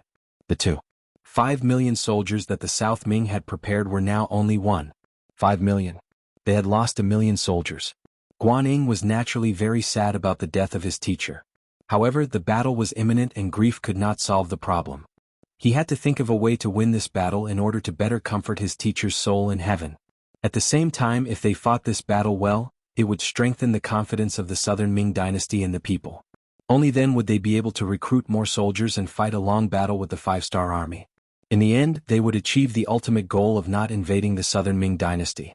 On this point, Guanyin clearly knew his own limits. He knew that it was impossible for the South Ming Empire to defeat Yang Xie. Disregarding everything else, the other party had taken over so much territory and stationed troops everywhere. Once all of them were called back, just the number alone was enough to scare people to death. Therefore he only asked for a draw. In the end, the Southern Ming Empire would recognize Bugnam of Gojoseon as a legitimate country, and the Southern Ming Empire would be able to govern itself. However, this goal was not so easy to achieve. To be safe, Guanyin chose to defend. He wanted to use the city walls to block the 5-star army. Commander Gao Xiang waited until the next morning. After seeing that the Southern Ming Empire had no intention of attacking, he knew that the other party would not take the initiative to attack. Immediately, he reported what had happened and his analysis to the division headquarters using an electric suit. Not long after, Yang Qindong also received the news. Haha, young master, this Guanyin has grown up. He can keep his composure. However, he thinks that he can stop our army with 450,000 soldiers. That's a bit of a fantasy. Beta Persei, who was accompanying him, also saw this telegram. He immediately looked down on Guanyin and laughed. Yang Lu had been killed. A white silk had ended his life. It could be considered a dignified death. At that time, Tiger's Mane, Beta Persei, Yang San, Yang Si, and Yang Wu were all present. They could be considered brothers and they came to send him off. Although Yang Lu was dead, the impact of the incident had already happened. Other than Tiger's Mane, the other servants could not help but worry about their future. After all, such a thing had happened. If the young master was no longer close to them, it would be reasonable. Fortunately, Yang Qindong was only concerned about the incident and not the person. Yang Lu was dead, so in his eyes the matter was considered over. This time he still brought Beta Persei with him. As soon as this signal was sent, it completely calmed the hearts of the servants. It also let the other officials of Yang Xie know that the servants were still servants. They were still trusted by Bugnam of Gojoseon. Some people who originally wanted to replace Yang Lu also gave up on this idea. The situation in Yang Xie became stable again. Okay, Beta Persei, go and call Yu Mian over. Yang Qindong also smiled. Beta Persei's words on this matter were very much in line with his thoughts. In modern warfare, whoever had more people would not necessarily win, and whoever defended would have more advantages. The power and advanced weapons would ultimately determine the route of victory and defeat. Just like in the original historical spacetime on the battlefield of Normandy, a German machine gunner killed more than 1,000 Allied soldiers with a machine gun. This was enough proof. Of course, not all armies applied this model. For example, the soldiers of the People's Liberation Army in the future defeated their opponents one by one with a rifle. But this theory was still applicable to most of the enemies of the army. After a while, Yu Mian came in front of Yang Qindong. Speaking of which, the two had not seen each other for a long time. The last time they met, they even made a bet. It turned out that Yang Qindong won again. Today, the Far Eastern province had long become one of Yang Xie's important granaries. There was a large area of fertile land, rich in forest resources and various minerals. It could be said that except for the cold climate, it was already perfect. Especially after the construction of the train tracks. In spring, summer and autumn, the people chose to work. In winter, they left their homes to travel or relax in the three eastern provinces. It was a beautiful life. It was equivalent to Yu Mian losing to Yang Qindong. This time, no one brought up the matter of the bet. They called Yu Mian to talk about the reconstruction of the southern Ming dynasty and persuading them to surrender. Yu Mian, with our powerful military strength, it won't take long for us to win on the battlefield. Persuading the officials of the southern Ming dynasty to surrender and the reconstruction work after the war will be handed over to you. How is it? Do you have any difficulties? Yu Mian was already in his 40s and was in the prime of his life. When he heard Yang Qindong's question, he immediately straightened his posture and said, replying to the sixth young master, I promise to complete the task. Yu Mian had this confidence because this time, there were 5,000 cadres from Rijing City accompanying him. These people were all cultured and experienced management talents. There were also 5,000 cadres from other Yangxie provinces. They had considerable experience in migration, land distribution, and city reconstruction. Adding on the fact that Rijing City had prepared enough food and necessities, Yu Mian was confident that he could complete this task. It had to be said that Yang Qindong's migration policy was really good. Because of the migration, the barriers between the different races were disrupted, and the opposing voices could not work together. Every time they went to a new place, they would face a group of unfamiliar people and even unfamiliar races. No matter how capable and ambitious they were, in this kind of environment, they could only lower their heads and accept their fate. Not to mention the Yangxie did not disregard the people after the migration. They distributed land, houses, seeds, food and necessities and so on. They hoped that the people after the migration would have food to eat and houses to live in. Like this, who would think of rebelling? To most of the people they did not ask for much. As long as they had a place to settle down, they would be satisfied. As for the rise and fall of a race, that was something that only a few ambitious people would think about. It was not something that the common people should think about. It was because of this migration policy that there were very few rebellions in Yangxie's territory. Almost every piece of land that they occupied, other than having to pay a hefty price in the beginning to provide money, after a few years, this place would begin to exert its power and provide food and money to the Yang faction. This also helped the Yang faction to grow stronger and stronger. Of course, the prerequisite for this was that most of the people were uncultured. If it was the future where everyone was familiar with the history of their race, it would be difficult to carry out such a large-scale migration, and there would be endless problems. It was also because of this that the Yangxie started to popularize culture in their territory. The difference was that everyone, regardless of race, had to learn the Han culture, write Chinese, and speak the Han language. This was tantamount to a cultural assimilation. Like this, many years later, everyone would only know about the Han culture, and would not know that there were so many different languages in the world. The more Yu Mian thought about this, the more he admired Yang Qindong. In fact, it was not just him. In the entire Yangxie, most of the Han officials admired Yang Qindong, and this admiration turned into respect. Yang Qindong did not feel much about this.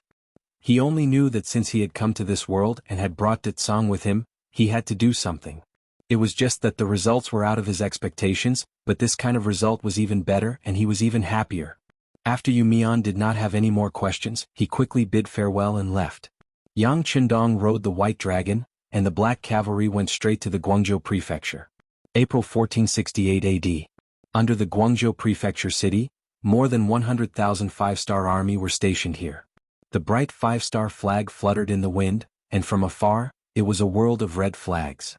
As more and more five-star army soldiers gathered, the South Ming army on the city gate tower continuously moved boulders, wooden sleepers, kerosene, bows and other things to the top of the city gate tower, as if they were going to defend to the death.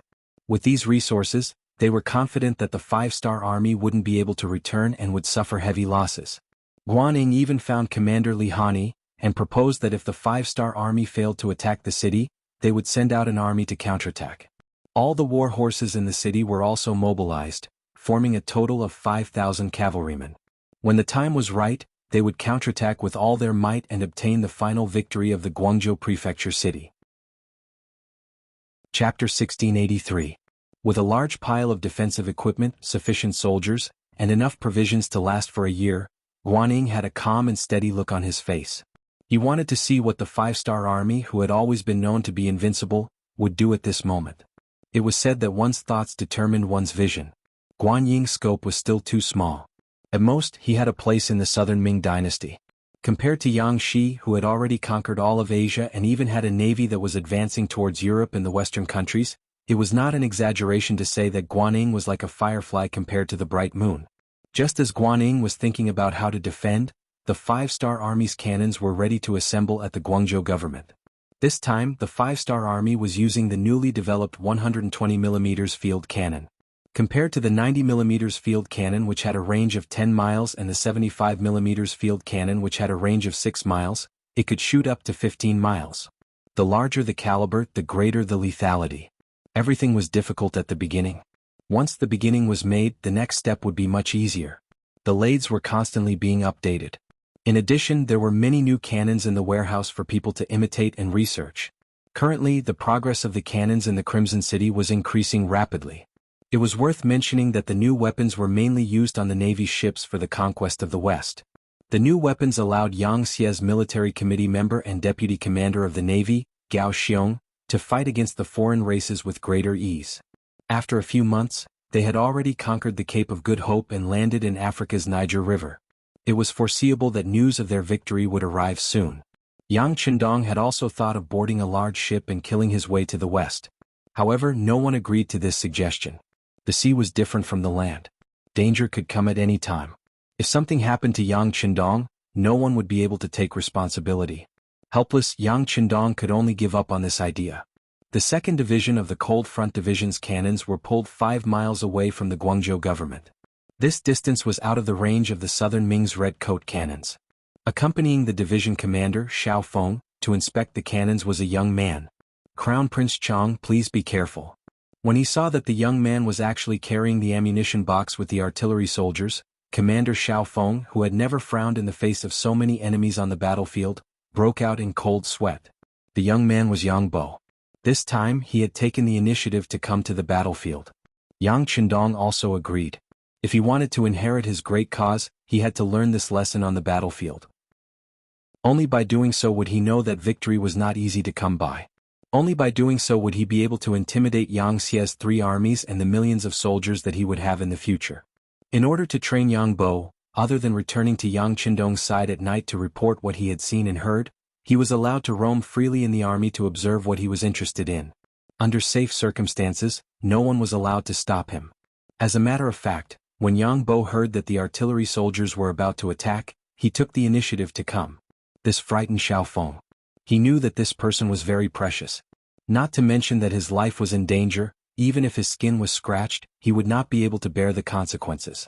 Helplessly, he could only accompany him. This caused the artillery regiment's commander, Lin Luan, to be very careful as he led a group of artillery regiment's officers to protect him. All right, Division Commander Xiao, Regiment Commander Lin, go do what you are supposed to do. I am here to learn and experience, not to be protected. Yang Bo, who was already 12 years old, saw that there was nothing he could do with so many people surrounding him. He could not help but put down what he was doing and turn to look at Yang Bo and the others. Crown Prince Chang, but Xiao Feng and the others wanted to say something, but Yang Bo's face darkened. Follow my orders. This is a military order. You cannot disobey it. Needless to say, Yang Bo, who was wearing a custom-made military uniform that was a few sizes smaller, was quite impressive when he was angry.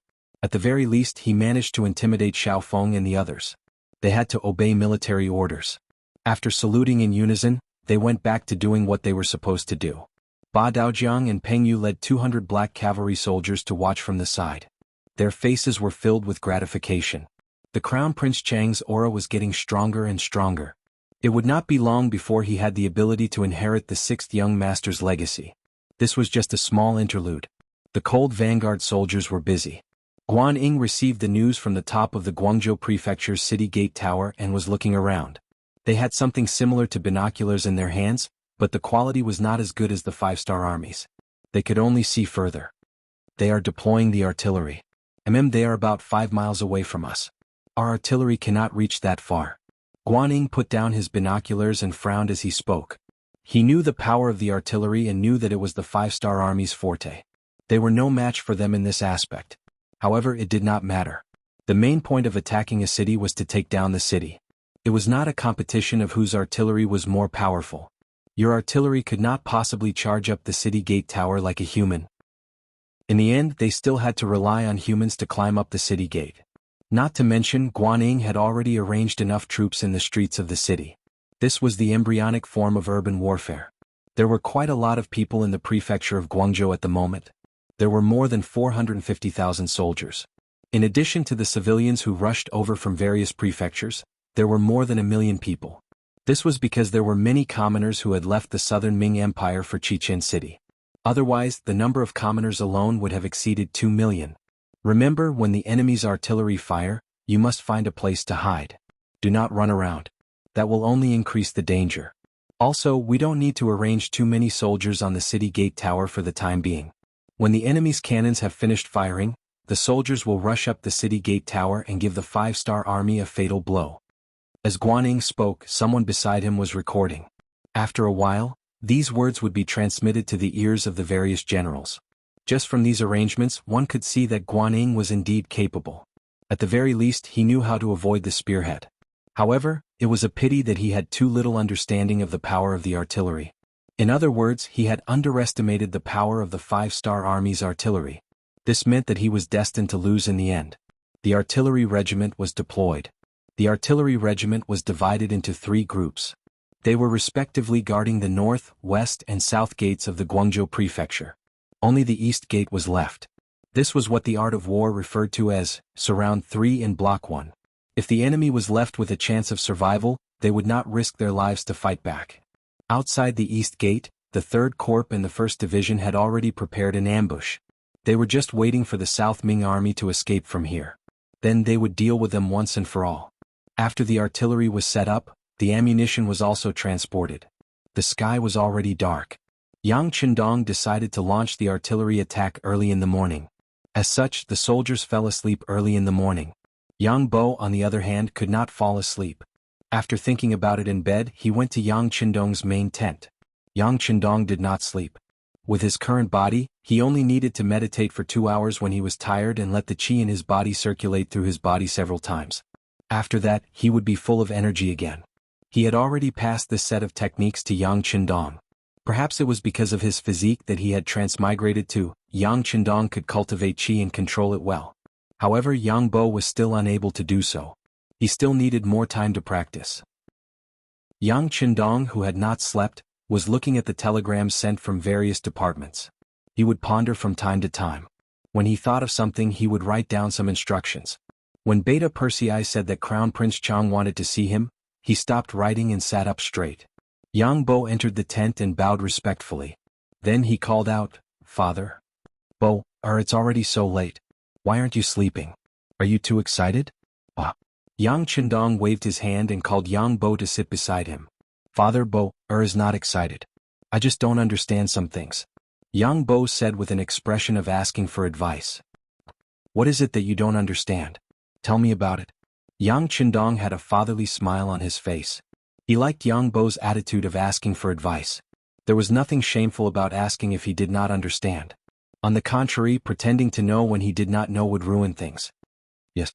Yang Bo took the initiative to stand up and asked with an expression of learning, "Father, you once said that your greatest wish was to bring the Han people to the peak of the world, to bring harmony to the world, and to let the Han people live the best lives. However, if we were to bombard like this, wouldn't the Guangzhou prefecture be destroyed? Wouldn't the Han people in the city be killed as well? Wouldn't that be? What would that be?" Yang Bo did not say, but he believed that his father would understand his question. Very good. Bo's thoughts of pitying the people are good. However, it is impossible for there to be no deaths in a war. Most importantly, if we are able to eliminate the 450,000 soldiers of the Southern Ming Empire, it will play a positive role in our conquest of the Southern Ming Empire. Using this battle to determine victory and defeat will reduce the difficulty of our conquest. This is very worthwhile. Furthermore, be it the soldiers or the people in the city, they are not innocent. The soldiers were ordered to fight. If we don't kill them, they will kill us. As for the people, when we gave them the chance to leave from the various ports and head to Chichen City, many of them left obediently. However, there are still some who stayed behind. Do you know why? This. Yang Bo pondered for a moment before saying, I'm afraid that the people who stayed behind do not trust us. They still have fantasies about the Southern Ming Empire. Very good, Bo, is right. Since they do not trust us and they have made their own choice, they are our enemies. We cannot show mercy to our enemies, so it is not wrong to bombard them. Of course, they are Han people after all.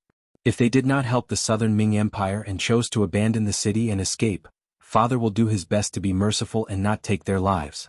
However, if they did something wrong, they will be punished. All of their assets will be confiscated, and they will be put through labor for 1 to 3 years. After they are released, they will still be Han people and can enjoy the fruits of our labor. This is a reward and punishment. Chapter 1684. Such a detailed explanation made Yang Bo nod his head continuously. He finally understood his father's painstaking efforts. At this moment, the haze on Yang Bo's face disappeared. Instead, he bowed deeply. Father Bo will remember your words. Ah, good. Yang Qindong patted Yang Bo's shoulder with a gratified expression. In fact, as Yang Qindong thought, the commoners who accompanied the South Ming army in the Guangzhou prefecture did indeed treat the five-star army as an opponent. This was not as simple as distrust. Among the commoners there were mainly tyrants. They had already received news that wherever the five-star army went, the rich would only be able to leave behind 20% of their wealth. This was something they could not accept. Although most of their wealth came from the great Ming dynasty's good policies and exploitation, this was also a kind of ability, wasn't it? Why should the wealth that they worked so hard to obtain be handed over to the Yangxia? They could not understand, so they wanted to be enemies with the five-star army. In order to let the South Ming army win the war, these tyrants even took out money and food to provide for the South Ming army. With such people, even if they died under artillery fire, Yang Qindong would not feel the slightest bit of heartache. Other than these tyrants, there were also some elderly people. They did not want to leave their homes. Even if they died, they wanted to die in their homeland. Of course, the proportion of such people was very small. There was also a group of scholars from the great Ming dynasty. They had learned the ways of Confucius and Mencius from a young age and were very knowledgeable.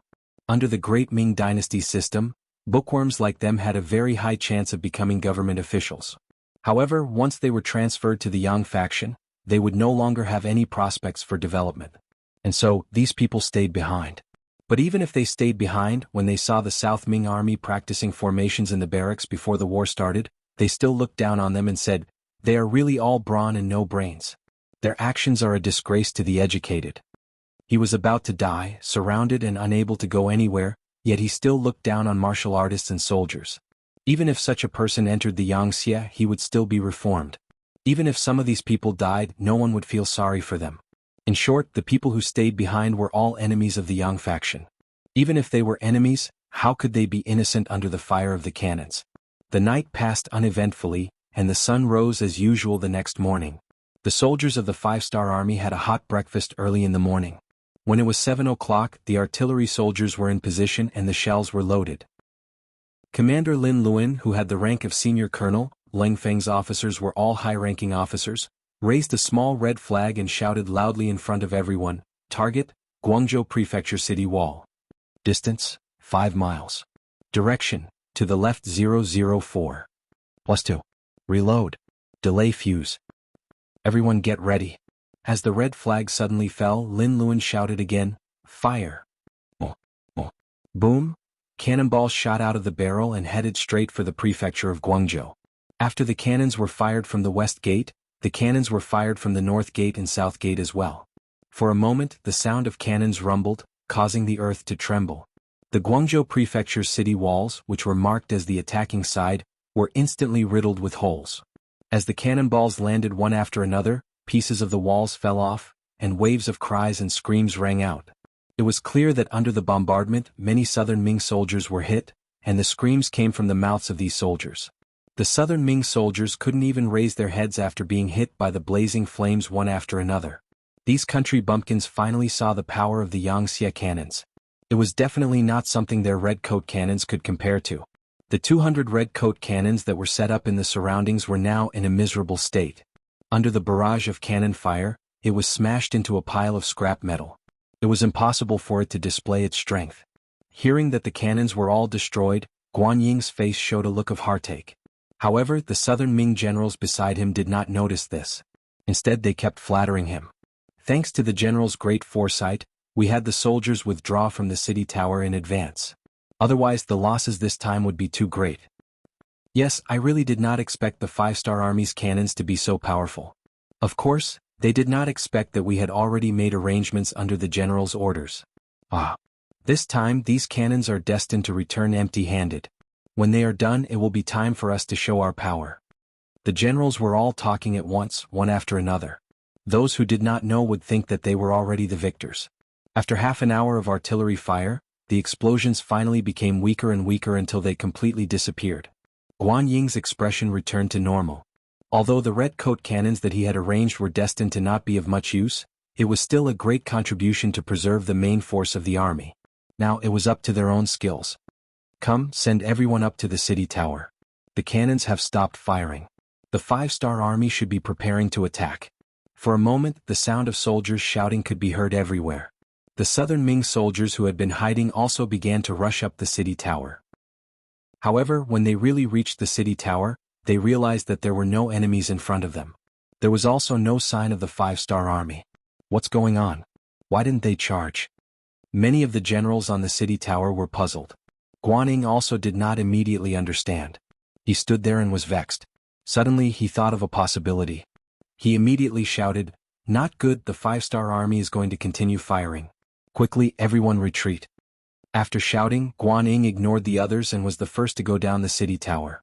At this moment, the cannons sounded again. The 5-star army's cannons had covered the city for the second time. As a person from the future, Yang Chendong was naturally more familiar with the use of cannons than other people. For example, the second cannons had already been used during the anti-Japanese war. This method would often cause the enemy to be unable to grasp the situation and would often cause them to pay a heavy price. Previously, Yang Chendong did not know that Guan Ying had withdrawn the army in advance. The second cannons that he ordered were just a habit. It was this habit that caught the southern Ming army off guard and caused them to suffer heavy losses. Many of the southern Ming army still did not know what was going on. While they were still crowded on the city tower, the cannons rumbled and landed on the city wall. One by one, the southern Ming army was blown away, killed or injured. Just the second round of cannon fire had affected at least 4,000 southern Ming soldiers. When the cannons stopped, the city tower was filled with broken limbs. Occasionally, there were people who were lucky enough to survive. However, they were also injured and crying in pain. At this time, there were no effective anti-inflammatory drugs. Once the injuries were too serious, they were basically waiting for death. Less than 4 hours after the battle started, there were already more than 1,000 injured people. Moreover, these people might not be able to be treated. Guan Ying's expression became even uglier. He was not afraid of the 5-star army attacking the city. With his preparations in advance, as well as the sufficient troops and food in the city, he was confident that he could fight a big battle with the 5-star army. Even if he could not win, he would be able to remain undefeated for a certain period of time. However, the feeling of not being able to see anyone and being hit by long-range cannons was really not good. It gave people a feeling that they could not use their strength. The cannons stopped for the second time. This time the 5-star army moved. However, they only sent out a few people.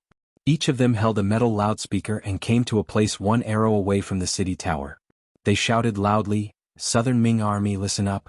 The 5-star army is willing to accept the injured southern Ming soldiers because we are all Han people. You just need to use a crane to lower them down from the city tower. Then our army will take them away for treatment to save their lives. There is no need to thank us. If you want to thank someone, thank your parents for giving birth to you in the land of Han people. Southern Ming army, listen up. The 5-star army is..." The shouts came again and again. Several people took turns to shout. There were people below the city gates. This way they could ensure that the southern Ming soldiers in the city could hear them clearly. After another half an hour, the people who had shouted finally turned around and left. Seeing the 5-star army leave, a few generals looked at Guan Ying worriedly and asked, "General, what should we do?" How was this treating a patient? This was clearly a psychological tactic.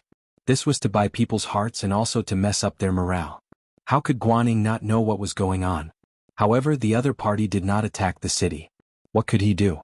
Thinking that he could not mess up before attacking the city, Guan Ying gritted his teeth and said, "Find the best doctors in the city and let them treat the injured. This will calm the soldiers down." This was clearly going against the 5-star army. It was also telling the soldiers that the 5-star army could save them. The Southern Ming Imperial Court could also save them. They just needed to work hard. As expected, this move was effective. When the other Southern Ming soldiers saw the injured being carried into various hospitals and the doctors running over to treat them, they were very happy. This also indirectly proved that if they were injured, they would not be abandoned. This meant that they had a higher chance of survival. After breaking the psychological breakdown of the 5-star army, before they could take a breather, the sound of cannons rang out again. However, this time the cannons did not land on the city tower. Instead, they fired towards the Guangzhou prefecture. For a moment, the sound of cannons could be heard everywhere in the city. Because some places were made of wood, they were directly set on fire. The cannons directly extended into the city and caught the Southern Ming army off guard. Without enough preparation, they suffered heavy losses. Chapter 1685. This was because the cannonballs did not hit any of the stored supplies. For example, flammable items such as kerosene. Otherwise, who knew what would happen? After another half an hour, the sound of cannonballs stopped. Then, some people holding metal horns came and began to shout at the foot of the city. In order to stabilize the morale of the army, Guan Ying had no choice but to send the wounded to the hospital for treatment. However, there was news from the hospital that they had already treated 3,000 to 4,000 patients in half a morning. They had already reached their limit. If there were more patients, they would not be able to treat them. This answer made Guan Ying's face instantly turn black. Didn't this mean that if the 5-star army continued to bombard the city, the morale of his army would be shaken? Just as Guan Ying was thinking about what to do, the 5-star army retreated. In exchange, there was another rumbling sound of cannonballs. The Southern Ming army suffered heavy losses again. Thousands of people were killed and thousands of people were injured. Finally, it was noon. The 5-star army's bombardment stopped. Looking from afar, smoke rose in spirals. It was obvious that they were eating lunch. In contrast, although the Southern Ming army in the city had prepared their meals, there were not many people who had an appetite. Especially when they saw many soldiers and civilians lying on the streets and wailing.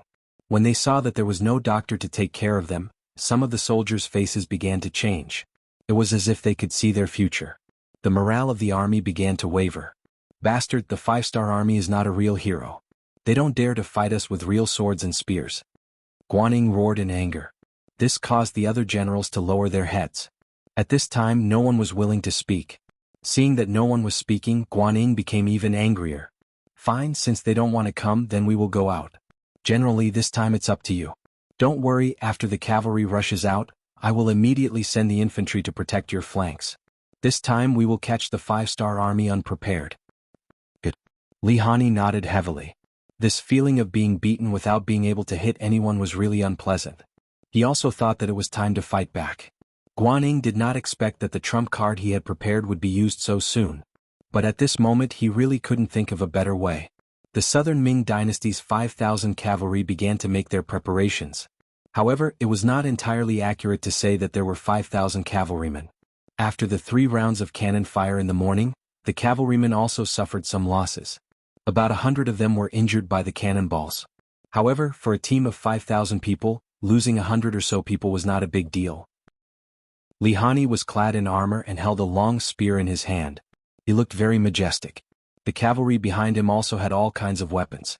For example, long sabers, spears, halberds, axes, and so on. Just from this point alone, this cavalry wasn't very proper. This was because everyone knew that if cavalry wanted to develop their advantages, they had to be flexible, quick, and take advantage of the situation.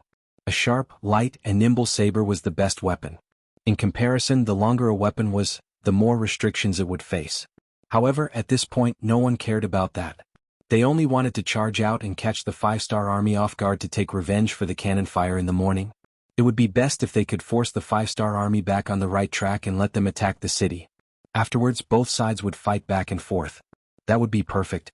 Under the command of Li Hani, the 5,000 cavalrymen made their preparations.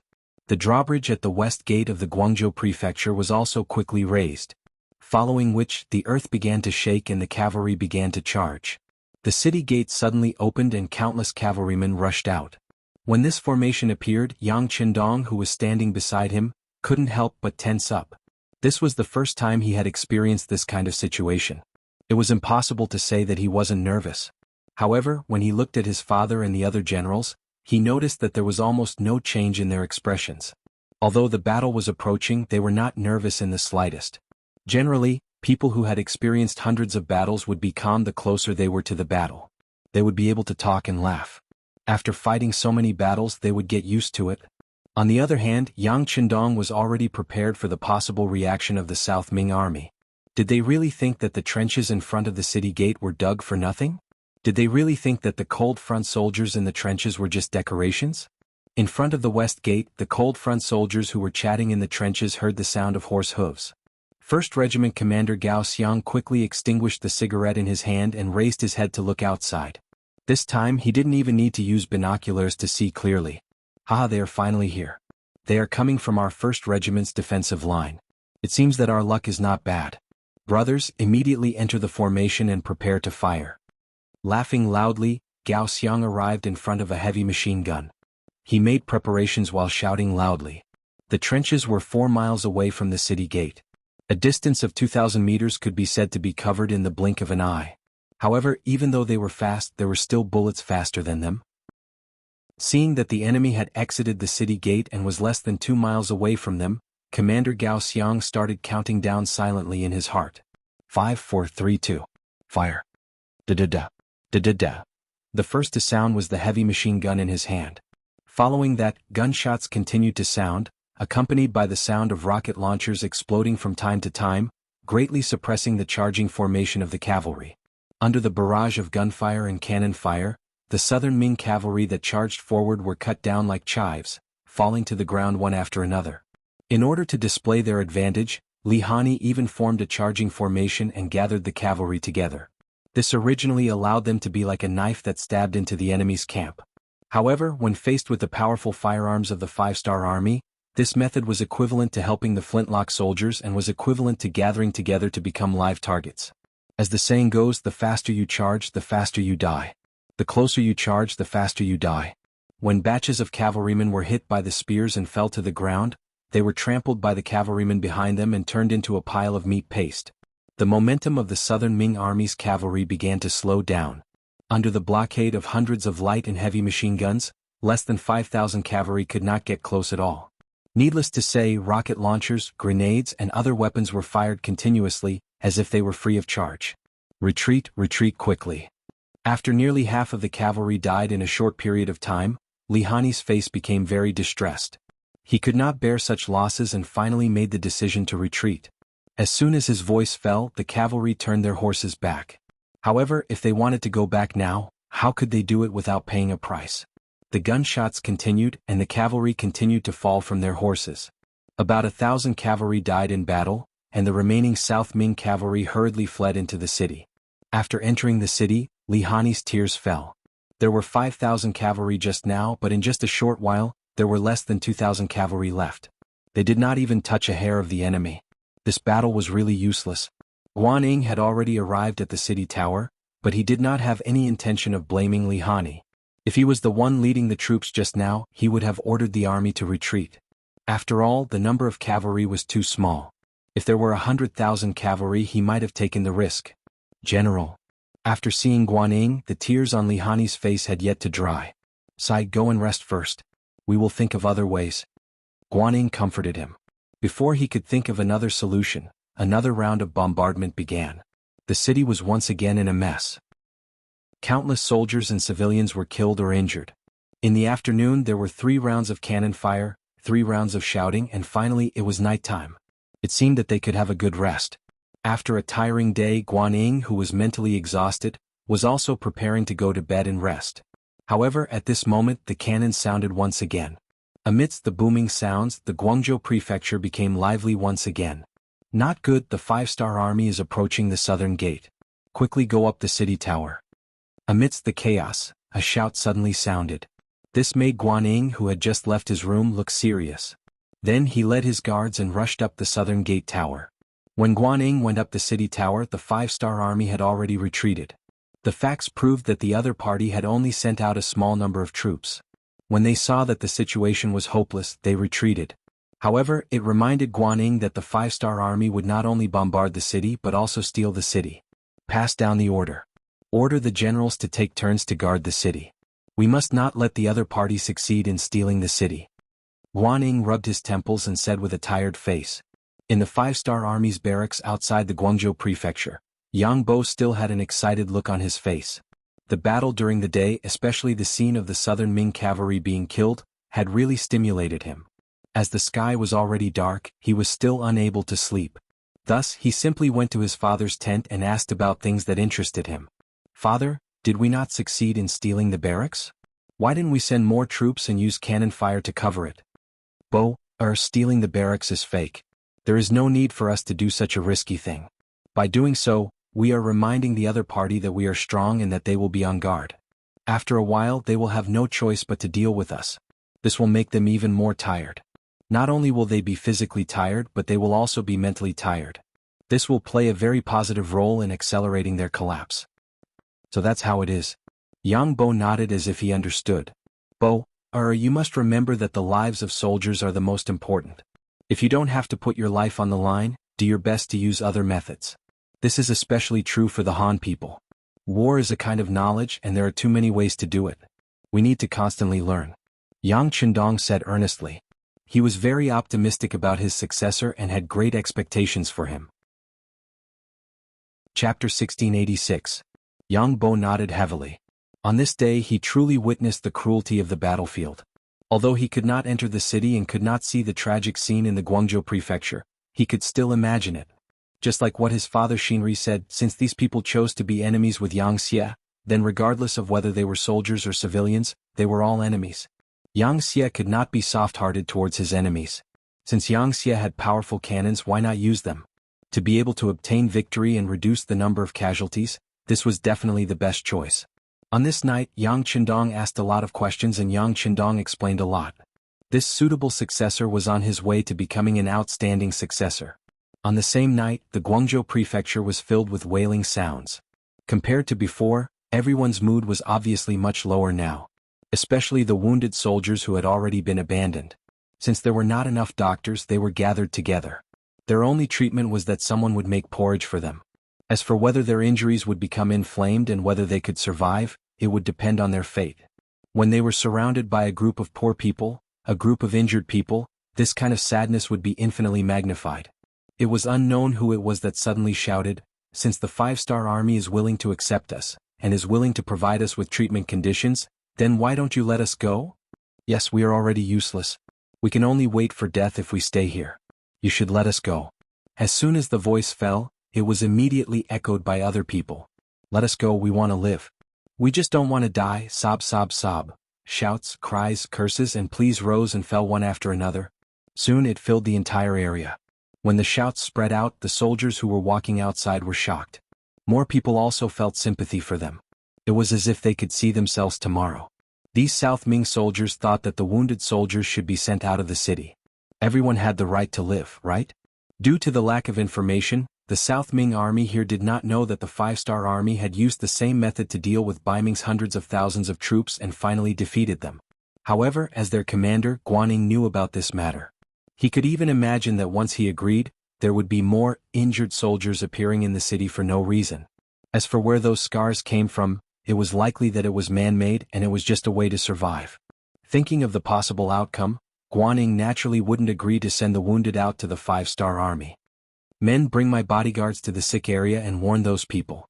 If they dare to talk nonsense again, they will be punished according to military law. At the same time, tell them that the doctor will be here soon. Tell them to be patient.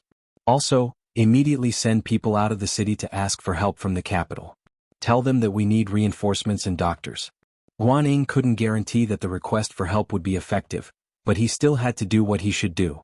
Otherwise, if the morale of the troops was broken, it would be difficult to lead them. Immediately, a messenger left the Guangzhou government. They chose to leave from the east gate because it seemed that there weren't any 5-star army stationed there. However, what made people happy was that this messenger openly jumped over the 5-star army's defense line. It was obvious that the 5-star army wasn't afraid of them asking for help. Good news, General, our messenger safely left. Guangdong's chief of the left, Yang Xian, received the news and excitedly ran over to tell Guanyin. Guanyin was calm, but he had a bad feeling in his heart. It seemed that the 5-star army didn't care about his actions at all. They clearly wanted to eat him up. Since that was the case, then he had to persevere and see if there was still a chance to counterattack. Perhaps the other 2 provinces would defeat the 5-star army and come to help him. As long as there were reinforcements, they would be able to kill their way out and surround the 5-star army outside the city like a dumpling. The night passed in fear and trepidation. Every half an hour there would be cannonballs entering the city from outside. Occasionally, there would be small groups of 5-star army attacking the city, causing the southern Ming army to be extremely annoyed. When the sun rose, most of them had dark circles under their eyes and looked very tired. Boom boom boom. Boom boom boom. After breakfast, the large-scale cannonball started again. Unlike the small skirmishes at night, the cannonballs during the day were much more intense. In just one morning, after 3 waves of cannonballs, there were more than 5,000 injured soldiers in the city and more than 3,000 dead. The reason why there was so much damage was because the 5-star army's cannonballs were much fiercer than yesterday. Secondly, there were too many southern Ming army soldiers in the city. Sometimes, a single cannonball could kill a few people and injure a dozen or more. Under such attacks, the southern Ming army began to lose a lot of soldiers. There was no need to talk about the dead as they could no longer speak and had already become history. However, those who were still alive and injured were really a headache. They kept wailing, which was a huge blow to the morale of the army. Especially when the 5-star army outside the city would send people to persuade them to surrender after every half an hour of cannonballs, saying that they were willing to take in the injured soldiers. This was like an outlet for everyone to vent their frustrations. More and more injured soldiers began to clamor to leave the city. Even though Guanyin sent out his personal guards and even promised these injured soldiers that he had already asked for help from the imperial court and that more doctors would come soon, the problem was still not solved. This was because in the span of last night and this morning, there were more than 200 injured soldiers who died because they did not receive treatment in time. Looking at their comrades who were shouting the same slogan as them dying in front of them, the other injured soldiers did not care about anything else in order to survive. They all shouted loudly and made the same demands and slogan. After another afternoon of cannonballs, there were thousands more injured soldiers. When their group reached more than 10,000 people, the slogan was so loud that it could be heard clearly in any part of the city. General Li Hani had a bitter expression as he walked into Guanying's temporary residence. There were some words that he had to say. Guanying received Li Hani in the main hall. When he saw the other party's dark expression, he knew what the other party was going to say. He shook his head and said, "General Li, this general understands your intentions, but you really can't do this. Don't tell me you want to watch these injured soldiers die?" Li Hani finally could not hold back the anger in his chest. Among these injured soldiers, there were actually many from the Wide Sea Guards. They used to be his comrades. Now that they were going to die from injuries as a general, he naturally did not feel good. "Calm down, bear with it. How about this, give me 3 more days and see the situation first." Guanying did not immediately agree, but he did not refuse either. He was very clear that a general like Li Hani was very influential. If he joined forces with others to force him to abdicate, the situation would be the worst. Therefore he could not directly refuse. The reason why he said to wait for 3 more days was mainly because he was hoping for a fluke. For example, was the 5-star army about to run out of ammunition? Bombarding like this every day consumed a lot of gunpowder. Perhaps they could not hold on any longer? Or perhaps the injured soldiers had thought it through, or everyone had gotten used to their cries. More importantly, he had already sent people out to look for reinforcements. Even if the imperial court's reinforcements would not arrive so quickly, as long as they could bring him news of reinforcements, it would be enough to motivate him and give him a reason to hold on.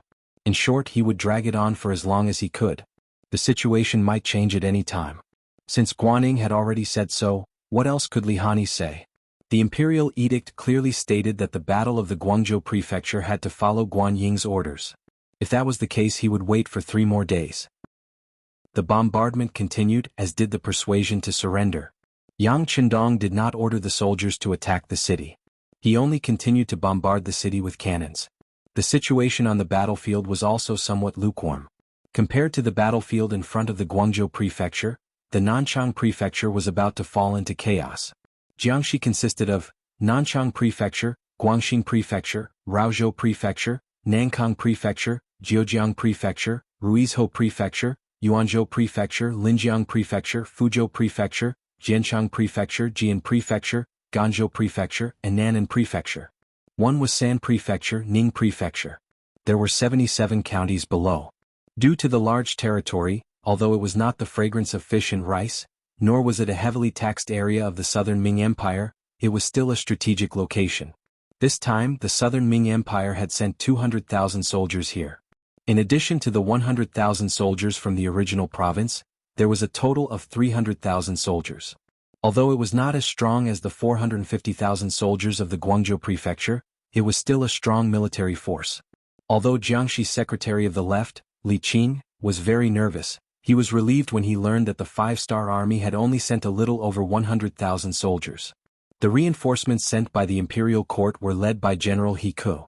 When the command of the 300,000 soldiers was handed over to him, one could clearly see that he was excited. He Ku was a veteran general in the army.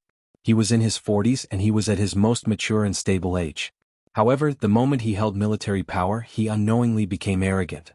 He Ku, who did not come from a good background, had relied on his own efforts to get to where he was today. Because of this, he desired power more than others. Now that he finally had power in his hands, he wanted to perform well. Especially when he learned that the five-star army only had a little over 100,000 soldiers, which was a third of his forces, he decided to take the initiative to attack. The 300,000 soldiers were organized into 6 square formations by He Ku. Each formation had 50,000 soldiers. 3 of them were in charge of facing the enemy head-on, 1 was in charge of attacking from the back, and the other 2 were in charge of flanking the enemy. Once they formed an encirclement, it would be time for them to attack from all sides.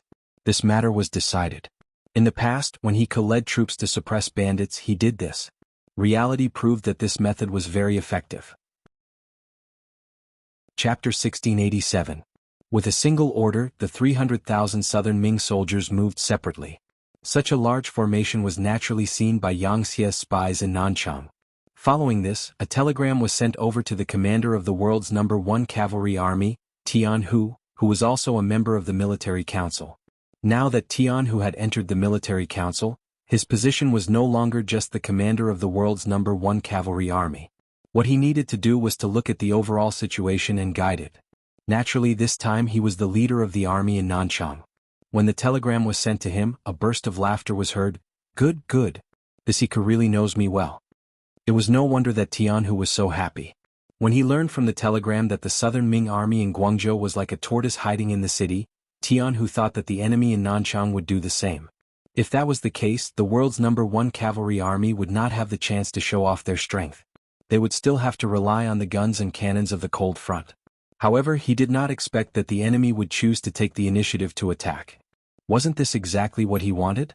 After a few months of rest, the world's number 1 cavalry army was not only filled with soldiers, but some of the older soldiers had also retired. Now the entire army was filled with men between the ages of 18 and 30. It could be said that their strength was at its peak. If there was something that they lacked, it would be the experience of life and death on the battlefield. Originally, they thought that it would be good if they did not encounter any soldiers or bandits along the way. They could also train their soldiers. Who would have thought that such a large number of enemies would be sent to them? How could they not be happy? Although this bone was indeed a bit big and fat, the world's number 1 cavalry army had always been strong.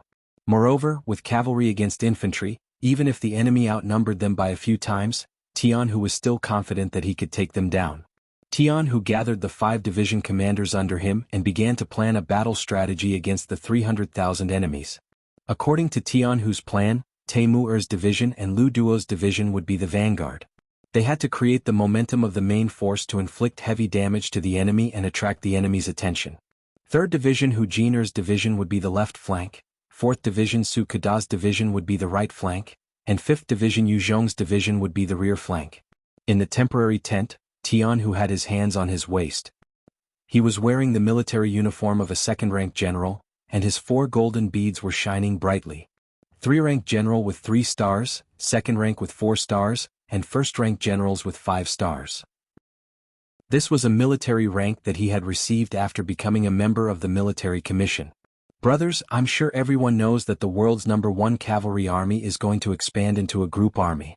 When the time comes, all 5 of you here will be army commanders. This will also be the last battle before our #1 army expands into a group army. I hope that all of you can show us our prowess. Isn't it just 50,000 against 300,000? Let me tell you, our opponents are all infantrymen, and most of them are rookies who have never seen blood before. You can definitely fight 1 against 6. Now, let me ask you, do you have the confidence? Yes. Taimur and the others shouted loudly. They knew clearly that this was not only their last battle before becoming army commanders, but also their best chance to show off in front of Jianghu. Think about it, with a member of the military commission as their direct superior, how big was this thigh?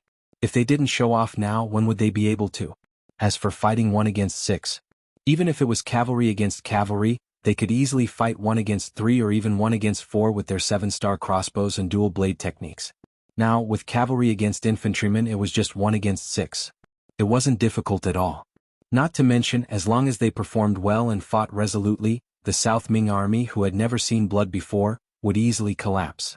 At that time, not to mention 300,000, even 500,000 or more wouldn't be their opponents. Good, everyone go and prepare. Make use of the time to eat and drink. We will attack in 4 hours. Tianhu laughed loudly and said confidently. After arranging for his subordinates to prepare, the commander of the 5th Division, Xiao Yining, and the commander of the 3rd Division, Qi Wen, walked into the main tent together. As soon as they met, Xiao Yining complained, "Commander, it's not that bad. The world's #1 cavalry army eats meat, but we also need to drink soup, right?" The Xiao family's attitude was very humble. If it wasn't for the fact that Tianhu was the commander of the world's #1 cavalry army, he might not have even looked them in the eye. If it wasn't for the fact that Tianhu was the commander of the world's #1 cavalry army, he might not have even looked them in the eye. But now it was different. Tianhu was one of the 5 members of the military commission.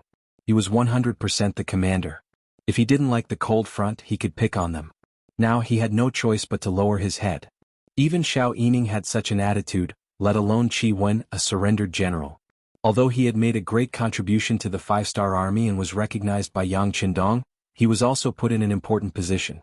He was even included in the Han nationality book. However, he was very clear that in front of Tianhu and Xiao Yining, the absolute main force of the 5-star army, he was still an outsider. Tianhu was in a good mood. He looked at Xiao Yining and spoke more politely. "Sigh, since Commander Xiao knows that this might be the last time the world's #1 cavalry army makes an appearance, isn't that enough to satisfy our request? Also, the cold front is about to expand soon.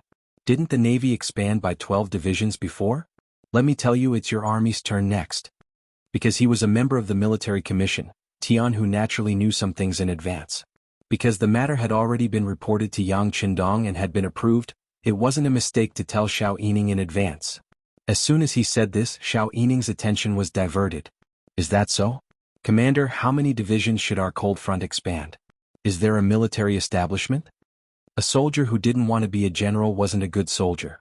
Xiao Yining's experience was also very old. For someone like him, if he wanted to leave the cold front, he could easily become a commander in another army. It wasn't impossible for him to even become a commander of a group army. However, after becoming familiar with the strength of the cold front, who would be willing to lead a ragtag army? They could only wait for a promotion within the cold front. Unfortunately, in the past few years, the other armies had been expanding. Some turned from regiments to divisions, some turned from divisions to armies, and some even turned into group armies. However, the cold front didn't expand because it wanted to maintain enough fighting power. It wasn't easy for them to expand during the new year, but they only expanded the cold front. They had 12 more divisions, which meant they had 3 more armies. This gave Xiao Yining and the other commanders of the cold front a glimmer of hope and envy. They originally thought that the cold front was expanding because they were forced to enter the west. Who would have thought that the cold front was also expanding? Didn't this mean that there would be a commander position waiting for him? How could he not be anxious and excited? The specific expansion plan still needs to be discussed in detail. After all, the cold front is the most elite army. Tianhu shook his head. It wasn't that he didn't want to say it, but that he didn't know either. This was because Yang Qindong had only approved Lu Lingfeng's plan to expand the army, but the exact number of people and how many divisions or armies were still to be discussed. Although Xiao Yining looked disappointed, he knew that the expansion plan was already set in stone. This already made him very satisfied. He didn't mention the fact that the cold front wasn't going to be part of this battle. After dealing with Xiao Yining, Tianhu looked at Qi Wen, who still had the rank of senior colonel, and saluted. Commander Qi, wait for 2 hours after the 1st Sky Cavalry Regiment charged out. You can go. Yes, Commander. Qi Wen felt bitter. He knew that the Ming Three Masters were going to clean up the battlefield. Although they couldn't eat meat, if they performed well they would still be rewarded. Moreover, their brothers wouldn't have to take risks. Qi Wen was quite satisfied with this result. After dealing with the two commanders, Tianhu went straight to the kitchen. He didn't know how long the upcoming battle would take, so he had to fill his stomach in advance to have the strength to kill the enemy. At this time, General Hiku didn't know that his actions were being watched by the 5-star Army and the strongest cavalry regiment, the 1st Sky Cavalry Regiment. At this moment he was still leading the army forward. He had already looked at the map and chose a place called Lijiape as the battlefield. There was only one official road that allowed people to pass through. On both sides of the official road were high slopes. The official road was wide enough for the army to spread out in formation and was suitable for an ambush. For the sake of safety and secrecy, the South Ming army set off before dawn. By the time they arrived at Lijiape, it was already noon. The soldiers were very tired from the journey. Normally, Hiku should have ordered them to prepare for the battlefield. However, after considering the soldiers' request, he ordered them to cook to solve the problem of their stomachs. If Hiku could immediately take advantage of the terrain and prepare for the arrival of the 5-star army, they would still have a chance to win this battle. After all, they had the advantage of numbers and terrain. It was a pity that he wasted such a good opportunity. When the scouts at the front reported that the main cavalry of the 5-star army was less than 10 li away, Hiku became anxious. He immediately ordered the army to stop eating and enter the battlefield. After knowing that it was cavalry, he ordered people to quickly take out the stakes and other things to prepare. They were a group of new soldiers who had never been on the battlefield before. In a hurry, everyone was a bit flustered. Many people sprained their feet because they ran too fast. Before the battle even started, there were already people who were injured. This caused Hiku to curse out loud. Needless to say, the first group to appear was Teimuer's 1st Division and Lu Duo's 2nd Division. With the idea of being bold, they didn't do much scouting along the way. When the scout cavalries in the front reported back that they saw smoke above Lijiape, the two division commanders exchanged glances with each other before chuckling. With their many years of battle experience, they could feel that Lijiape should be the pocket formation that the South Ming army had set up for them. Chapter 1688. They didn't even know that they couldn't light a fire while marching. It seemed like the ability of the Southern Ming army's commander was only average. How could Teimuer and Lu Duo know that Hiku's biggest battle was to suppress bandits? Naturally, he didn't need to be so careful when doing such a thing. Immediately send someone to report to the military commander. Tell him that the enemy is most likely setting up an ambush at Lijiape. In order to catch them off guard, our 1st and 2nd divisions have decided to take the initiative to attack. I hope that the military commander will immediately arrange for the other divisions to surround them. The 1st Division commander, Teimuer, said to the telegraphist beside him.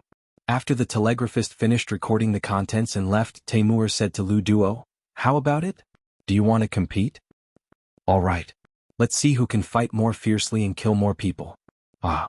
Lu Duo laughed, unwilling to pass on his responsibility.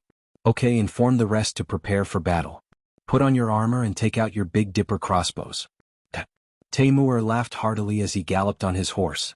In an instant, a cloud of dust rose with the wind and surged towards Lijiape like a tornado. On the official road, the sky was filled with yellow sand. Looking from afar, it was impossible to tell how many cavalrymen there were. One could only feel the number of cavalrymen from the sound of the war horses galloping on the ground. As the saying went, 10,000 cavalrymen were boundless. This kind of formation couldn't be described with words. General Hiku, who was setting up an ambush at Lijiape, became excited when he heard the rumbling sounds of the war horses galloping on the ground. He knew that the main force of the 5-star army had arrived. This meant that his chance to make a big contribution had arrived. Hiku, who was too excited, didn't pay attention to the reactions of the Southern Ming soldiers beside him. These people were either born in the military and worked in the fields and rarely received training. Some of them were still working with hoes a while ago, but now they were given swords and sabers to become soldiers. It was impossible to expect them to perform well. When they heard the rumbling sounds of the war horses galloping on the ground, many people were already covered in cold sweat. Some were even trembling in fear and didn't know what to do. It wasn't an exaggeration to say that the world's #1 cavalry army was an army that had been through hundreds of battles. Whenever there was a big battle to be fought, his figure could be seen. Together with Yang Qindong, they fought in the north and south, conquering vast territories. Many of these cavalrymen could be described as murderous. The number of non-humankind cavalrymen and infantrymen who died in their hands was countless times greater than the number of Jihaos. Even Wallace Yeshen had to flee at the sight of this elite cavalry. Iku actually wanted to use infantry to intercept them. He was truly ignorant and fearless. He did not know how to write the word death. In the end, it wasn't entirely Hoku's fault. After all, the biggest mission he had completed before was to exterminate the bandits. When Yang Xie's 5-star army made a name for themselves and continued to expand their territory, how could there be any enemies around the southern Ming Empire? Even if they wanted to go to war, they didn't have the chance. He was only a general in charge of exterminating the bandits. How could he know the power of the war horses? In Hoku's eyes, it was the same as what he knew. Once the imperial army appeared, the horse bandits and mountain bandits would surrender. The 5-star army was also human. They should do the same. His strength wasn't strong and he underestimated the strength of his opponent. This was already the end for Hoku. It was just that he didn't know it yet. The 5-star army's cavalrymen arrived very quickly. The vanguard didn't hesitate to plunge into Li Jiapa. Then they saw the southern Ming Empire's army on the official road not far away. Looking from afar, there were many people. It could even be described as a sea of people. Hundreds of barricades were placed in the middle of the official road. Many southern Ming archers were already prepared to shoot. It was as if this was a trap and whoever fell into it would be dead for sure. It was obvious that this was an ambush. However, in the eyes of Teimu and Lu Duo, these were just decorations. They didn't feel the slightest bit of fear. On the contrary, they even increased the speed of their war horses. The vanguard cavalrymen had already taken out their iron hooks and charged towards the barricades in front of them. Good, they're all in. They're all in. Hoku was excited. He was afraid that the enemy would immediately escape when they saw this formation. If that was the case, his ambush would be useless. If he really let the infantrymen and cavalrymen fight on the plains, even if he hadn't seen the power of cavalrymen, he knew that the situation would be disadvantageous for him. The cavalrymen had indeed entered the encirclement, but they didn't panic. Many iron hooks were thrown out and the barricades in front of them were dragged to the side. The world's first cavalry army had done this countless times. They were so familiar with it that they were as agile as their limbs. Don't let them remove the barricades. Shoot. The 5-star army's cavalryman's reaction was beyond Hoku's expectations. He thought that these barricades would cause damage to the cavalrymen and even cause chaos. If that was the case, he would be able to take advantage of the situation and kill them. But now, seeing the barricades being removed one by one, the main road was about to be cleared. The cavalrymen would be left with nothing but flat plains. He was anxious and didn't care if he was within the range of the arrows. He shouted loudly. The South Ming Army's recruits were already frightened by the might of the 5-star Army's cavalrymen. They were just used to listening to their general's orders. They didn't care whether the arrows would hit their opponents or not. They only knew that releasing the arrows could boost their courage and scare the enemy. That was enough. At that moment, countless arrows flew out from the front. But because the distance was too far, they couldn't reach the 5-star Army's cavalrymen. Not to mention, some of the recruits had limited strength and didn't have any archery skills. They couldn't shoot from a distance and couldn't be accurate. A wave of arrows flew out and landed a few steps away from the 5-star Army's cavalrymen. Teimu and Lu Duo were stunned when they saw this scene. At first, they thought that the South Ming Army was doing something and that it was some new attack method. But when they saw that the arrows had indeed landed and didn't cause any damage, the two of them finally understood that this was the archery skills of the South Ming Army's recruits. Haha, these recruits probably haven't eaten their fill. Teimu laughed heartily. Commander Lu Duo, who was standing at the side, also smiled. However, his mind was still very clear, and he gave the order to charge ahead of Teimu. F***ck old Lu, you're not being considerate. You attacked first. Brothers of the 1st Division, charge. Teimu panicked when he saw the 2 ND Division's cavalrymen charging out first. He didn't want to lose to Lu Duo. He waved his saber and the 1 ST Division's cavalrymen also started to charge crazily. Another wave of yellow sand filled the sky, giving people the feeling that it covered the sky. Dozens of arrows appeared naturally in an array and were aimed directly at the South Ming Army's front. Hiku's roar sounded again. Release the arrows, release the arrows. Shield bearers in the first row, spearmen in the second row. Defend, defend. Soldiers at the back, get ready to meet the enemy. Meet the enemy. Perhaps it was because he was too excited or too anxious, but he could shouted out orders one after another. Then the South Ming army became a little chaotic. Although they had undergone a short period of training before entering the battlefield, it was just a formality. Everyone knew that soldiers had to be trained and their meals had to be kept up. Without sufficient military funds and food, or perhaps it could be said that all of this was under the supervision of the civil officials who looked down on generals, the new soldiers had never truly undergone any training.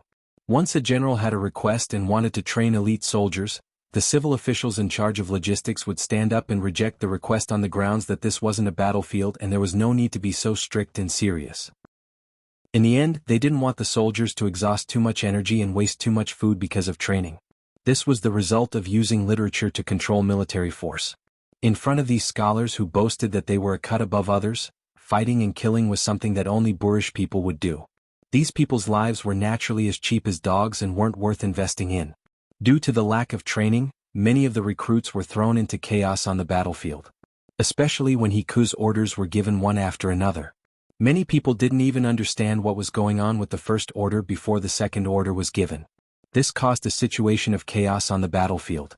On the battlefield, a delay of a minute or a second could lead to a missed opportunity and lead to a huge mistake. Facing the attack of the world's #1 cavalry army, the South Ming army actually showed signs of chaos. As the vanguard, how could the 2nd Cavalry Division give up such a good opportunity? They immediately increased their speed and at the same time, they held the Big Dipper crossbow in their hands. This kind of close combat weapon that could fire continuously, other than its range being inferior to a flintlock, was already very powerful. It was because of this that the world's #1 cavalry army was able to win battles with a small number of troops and complete seemingly impossible missions. 200 steps. 150 steps. 100 steps. 80 steps. They were getting closer and closer. The South Ming army's arrows once again flew out and landed in front of the charging warriors of the world's #1 cavalry army. It caused a certain number of casualties, but if one looked carefully it was very effective. Apart from the cavalry's skillful horsemanship, which allowed them to perform various evasive maneuvers to avoid the arrows, the armor on their bodies also played a great role in protecting them.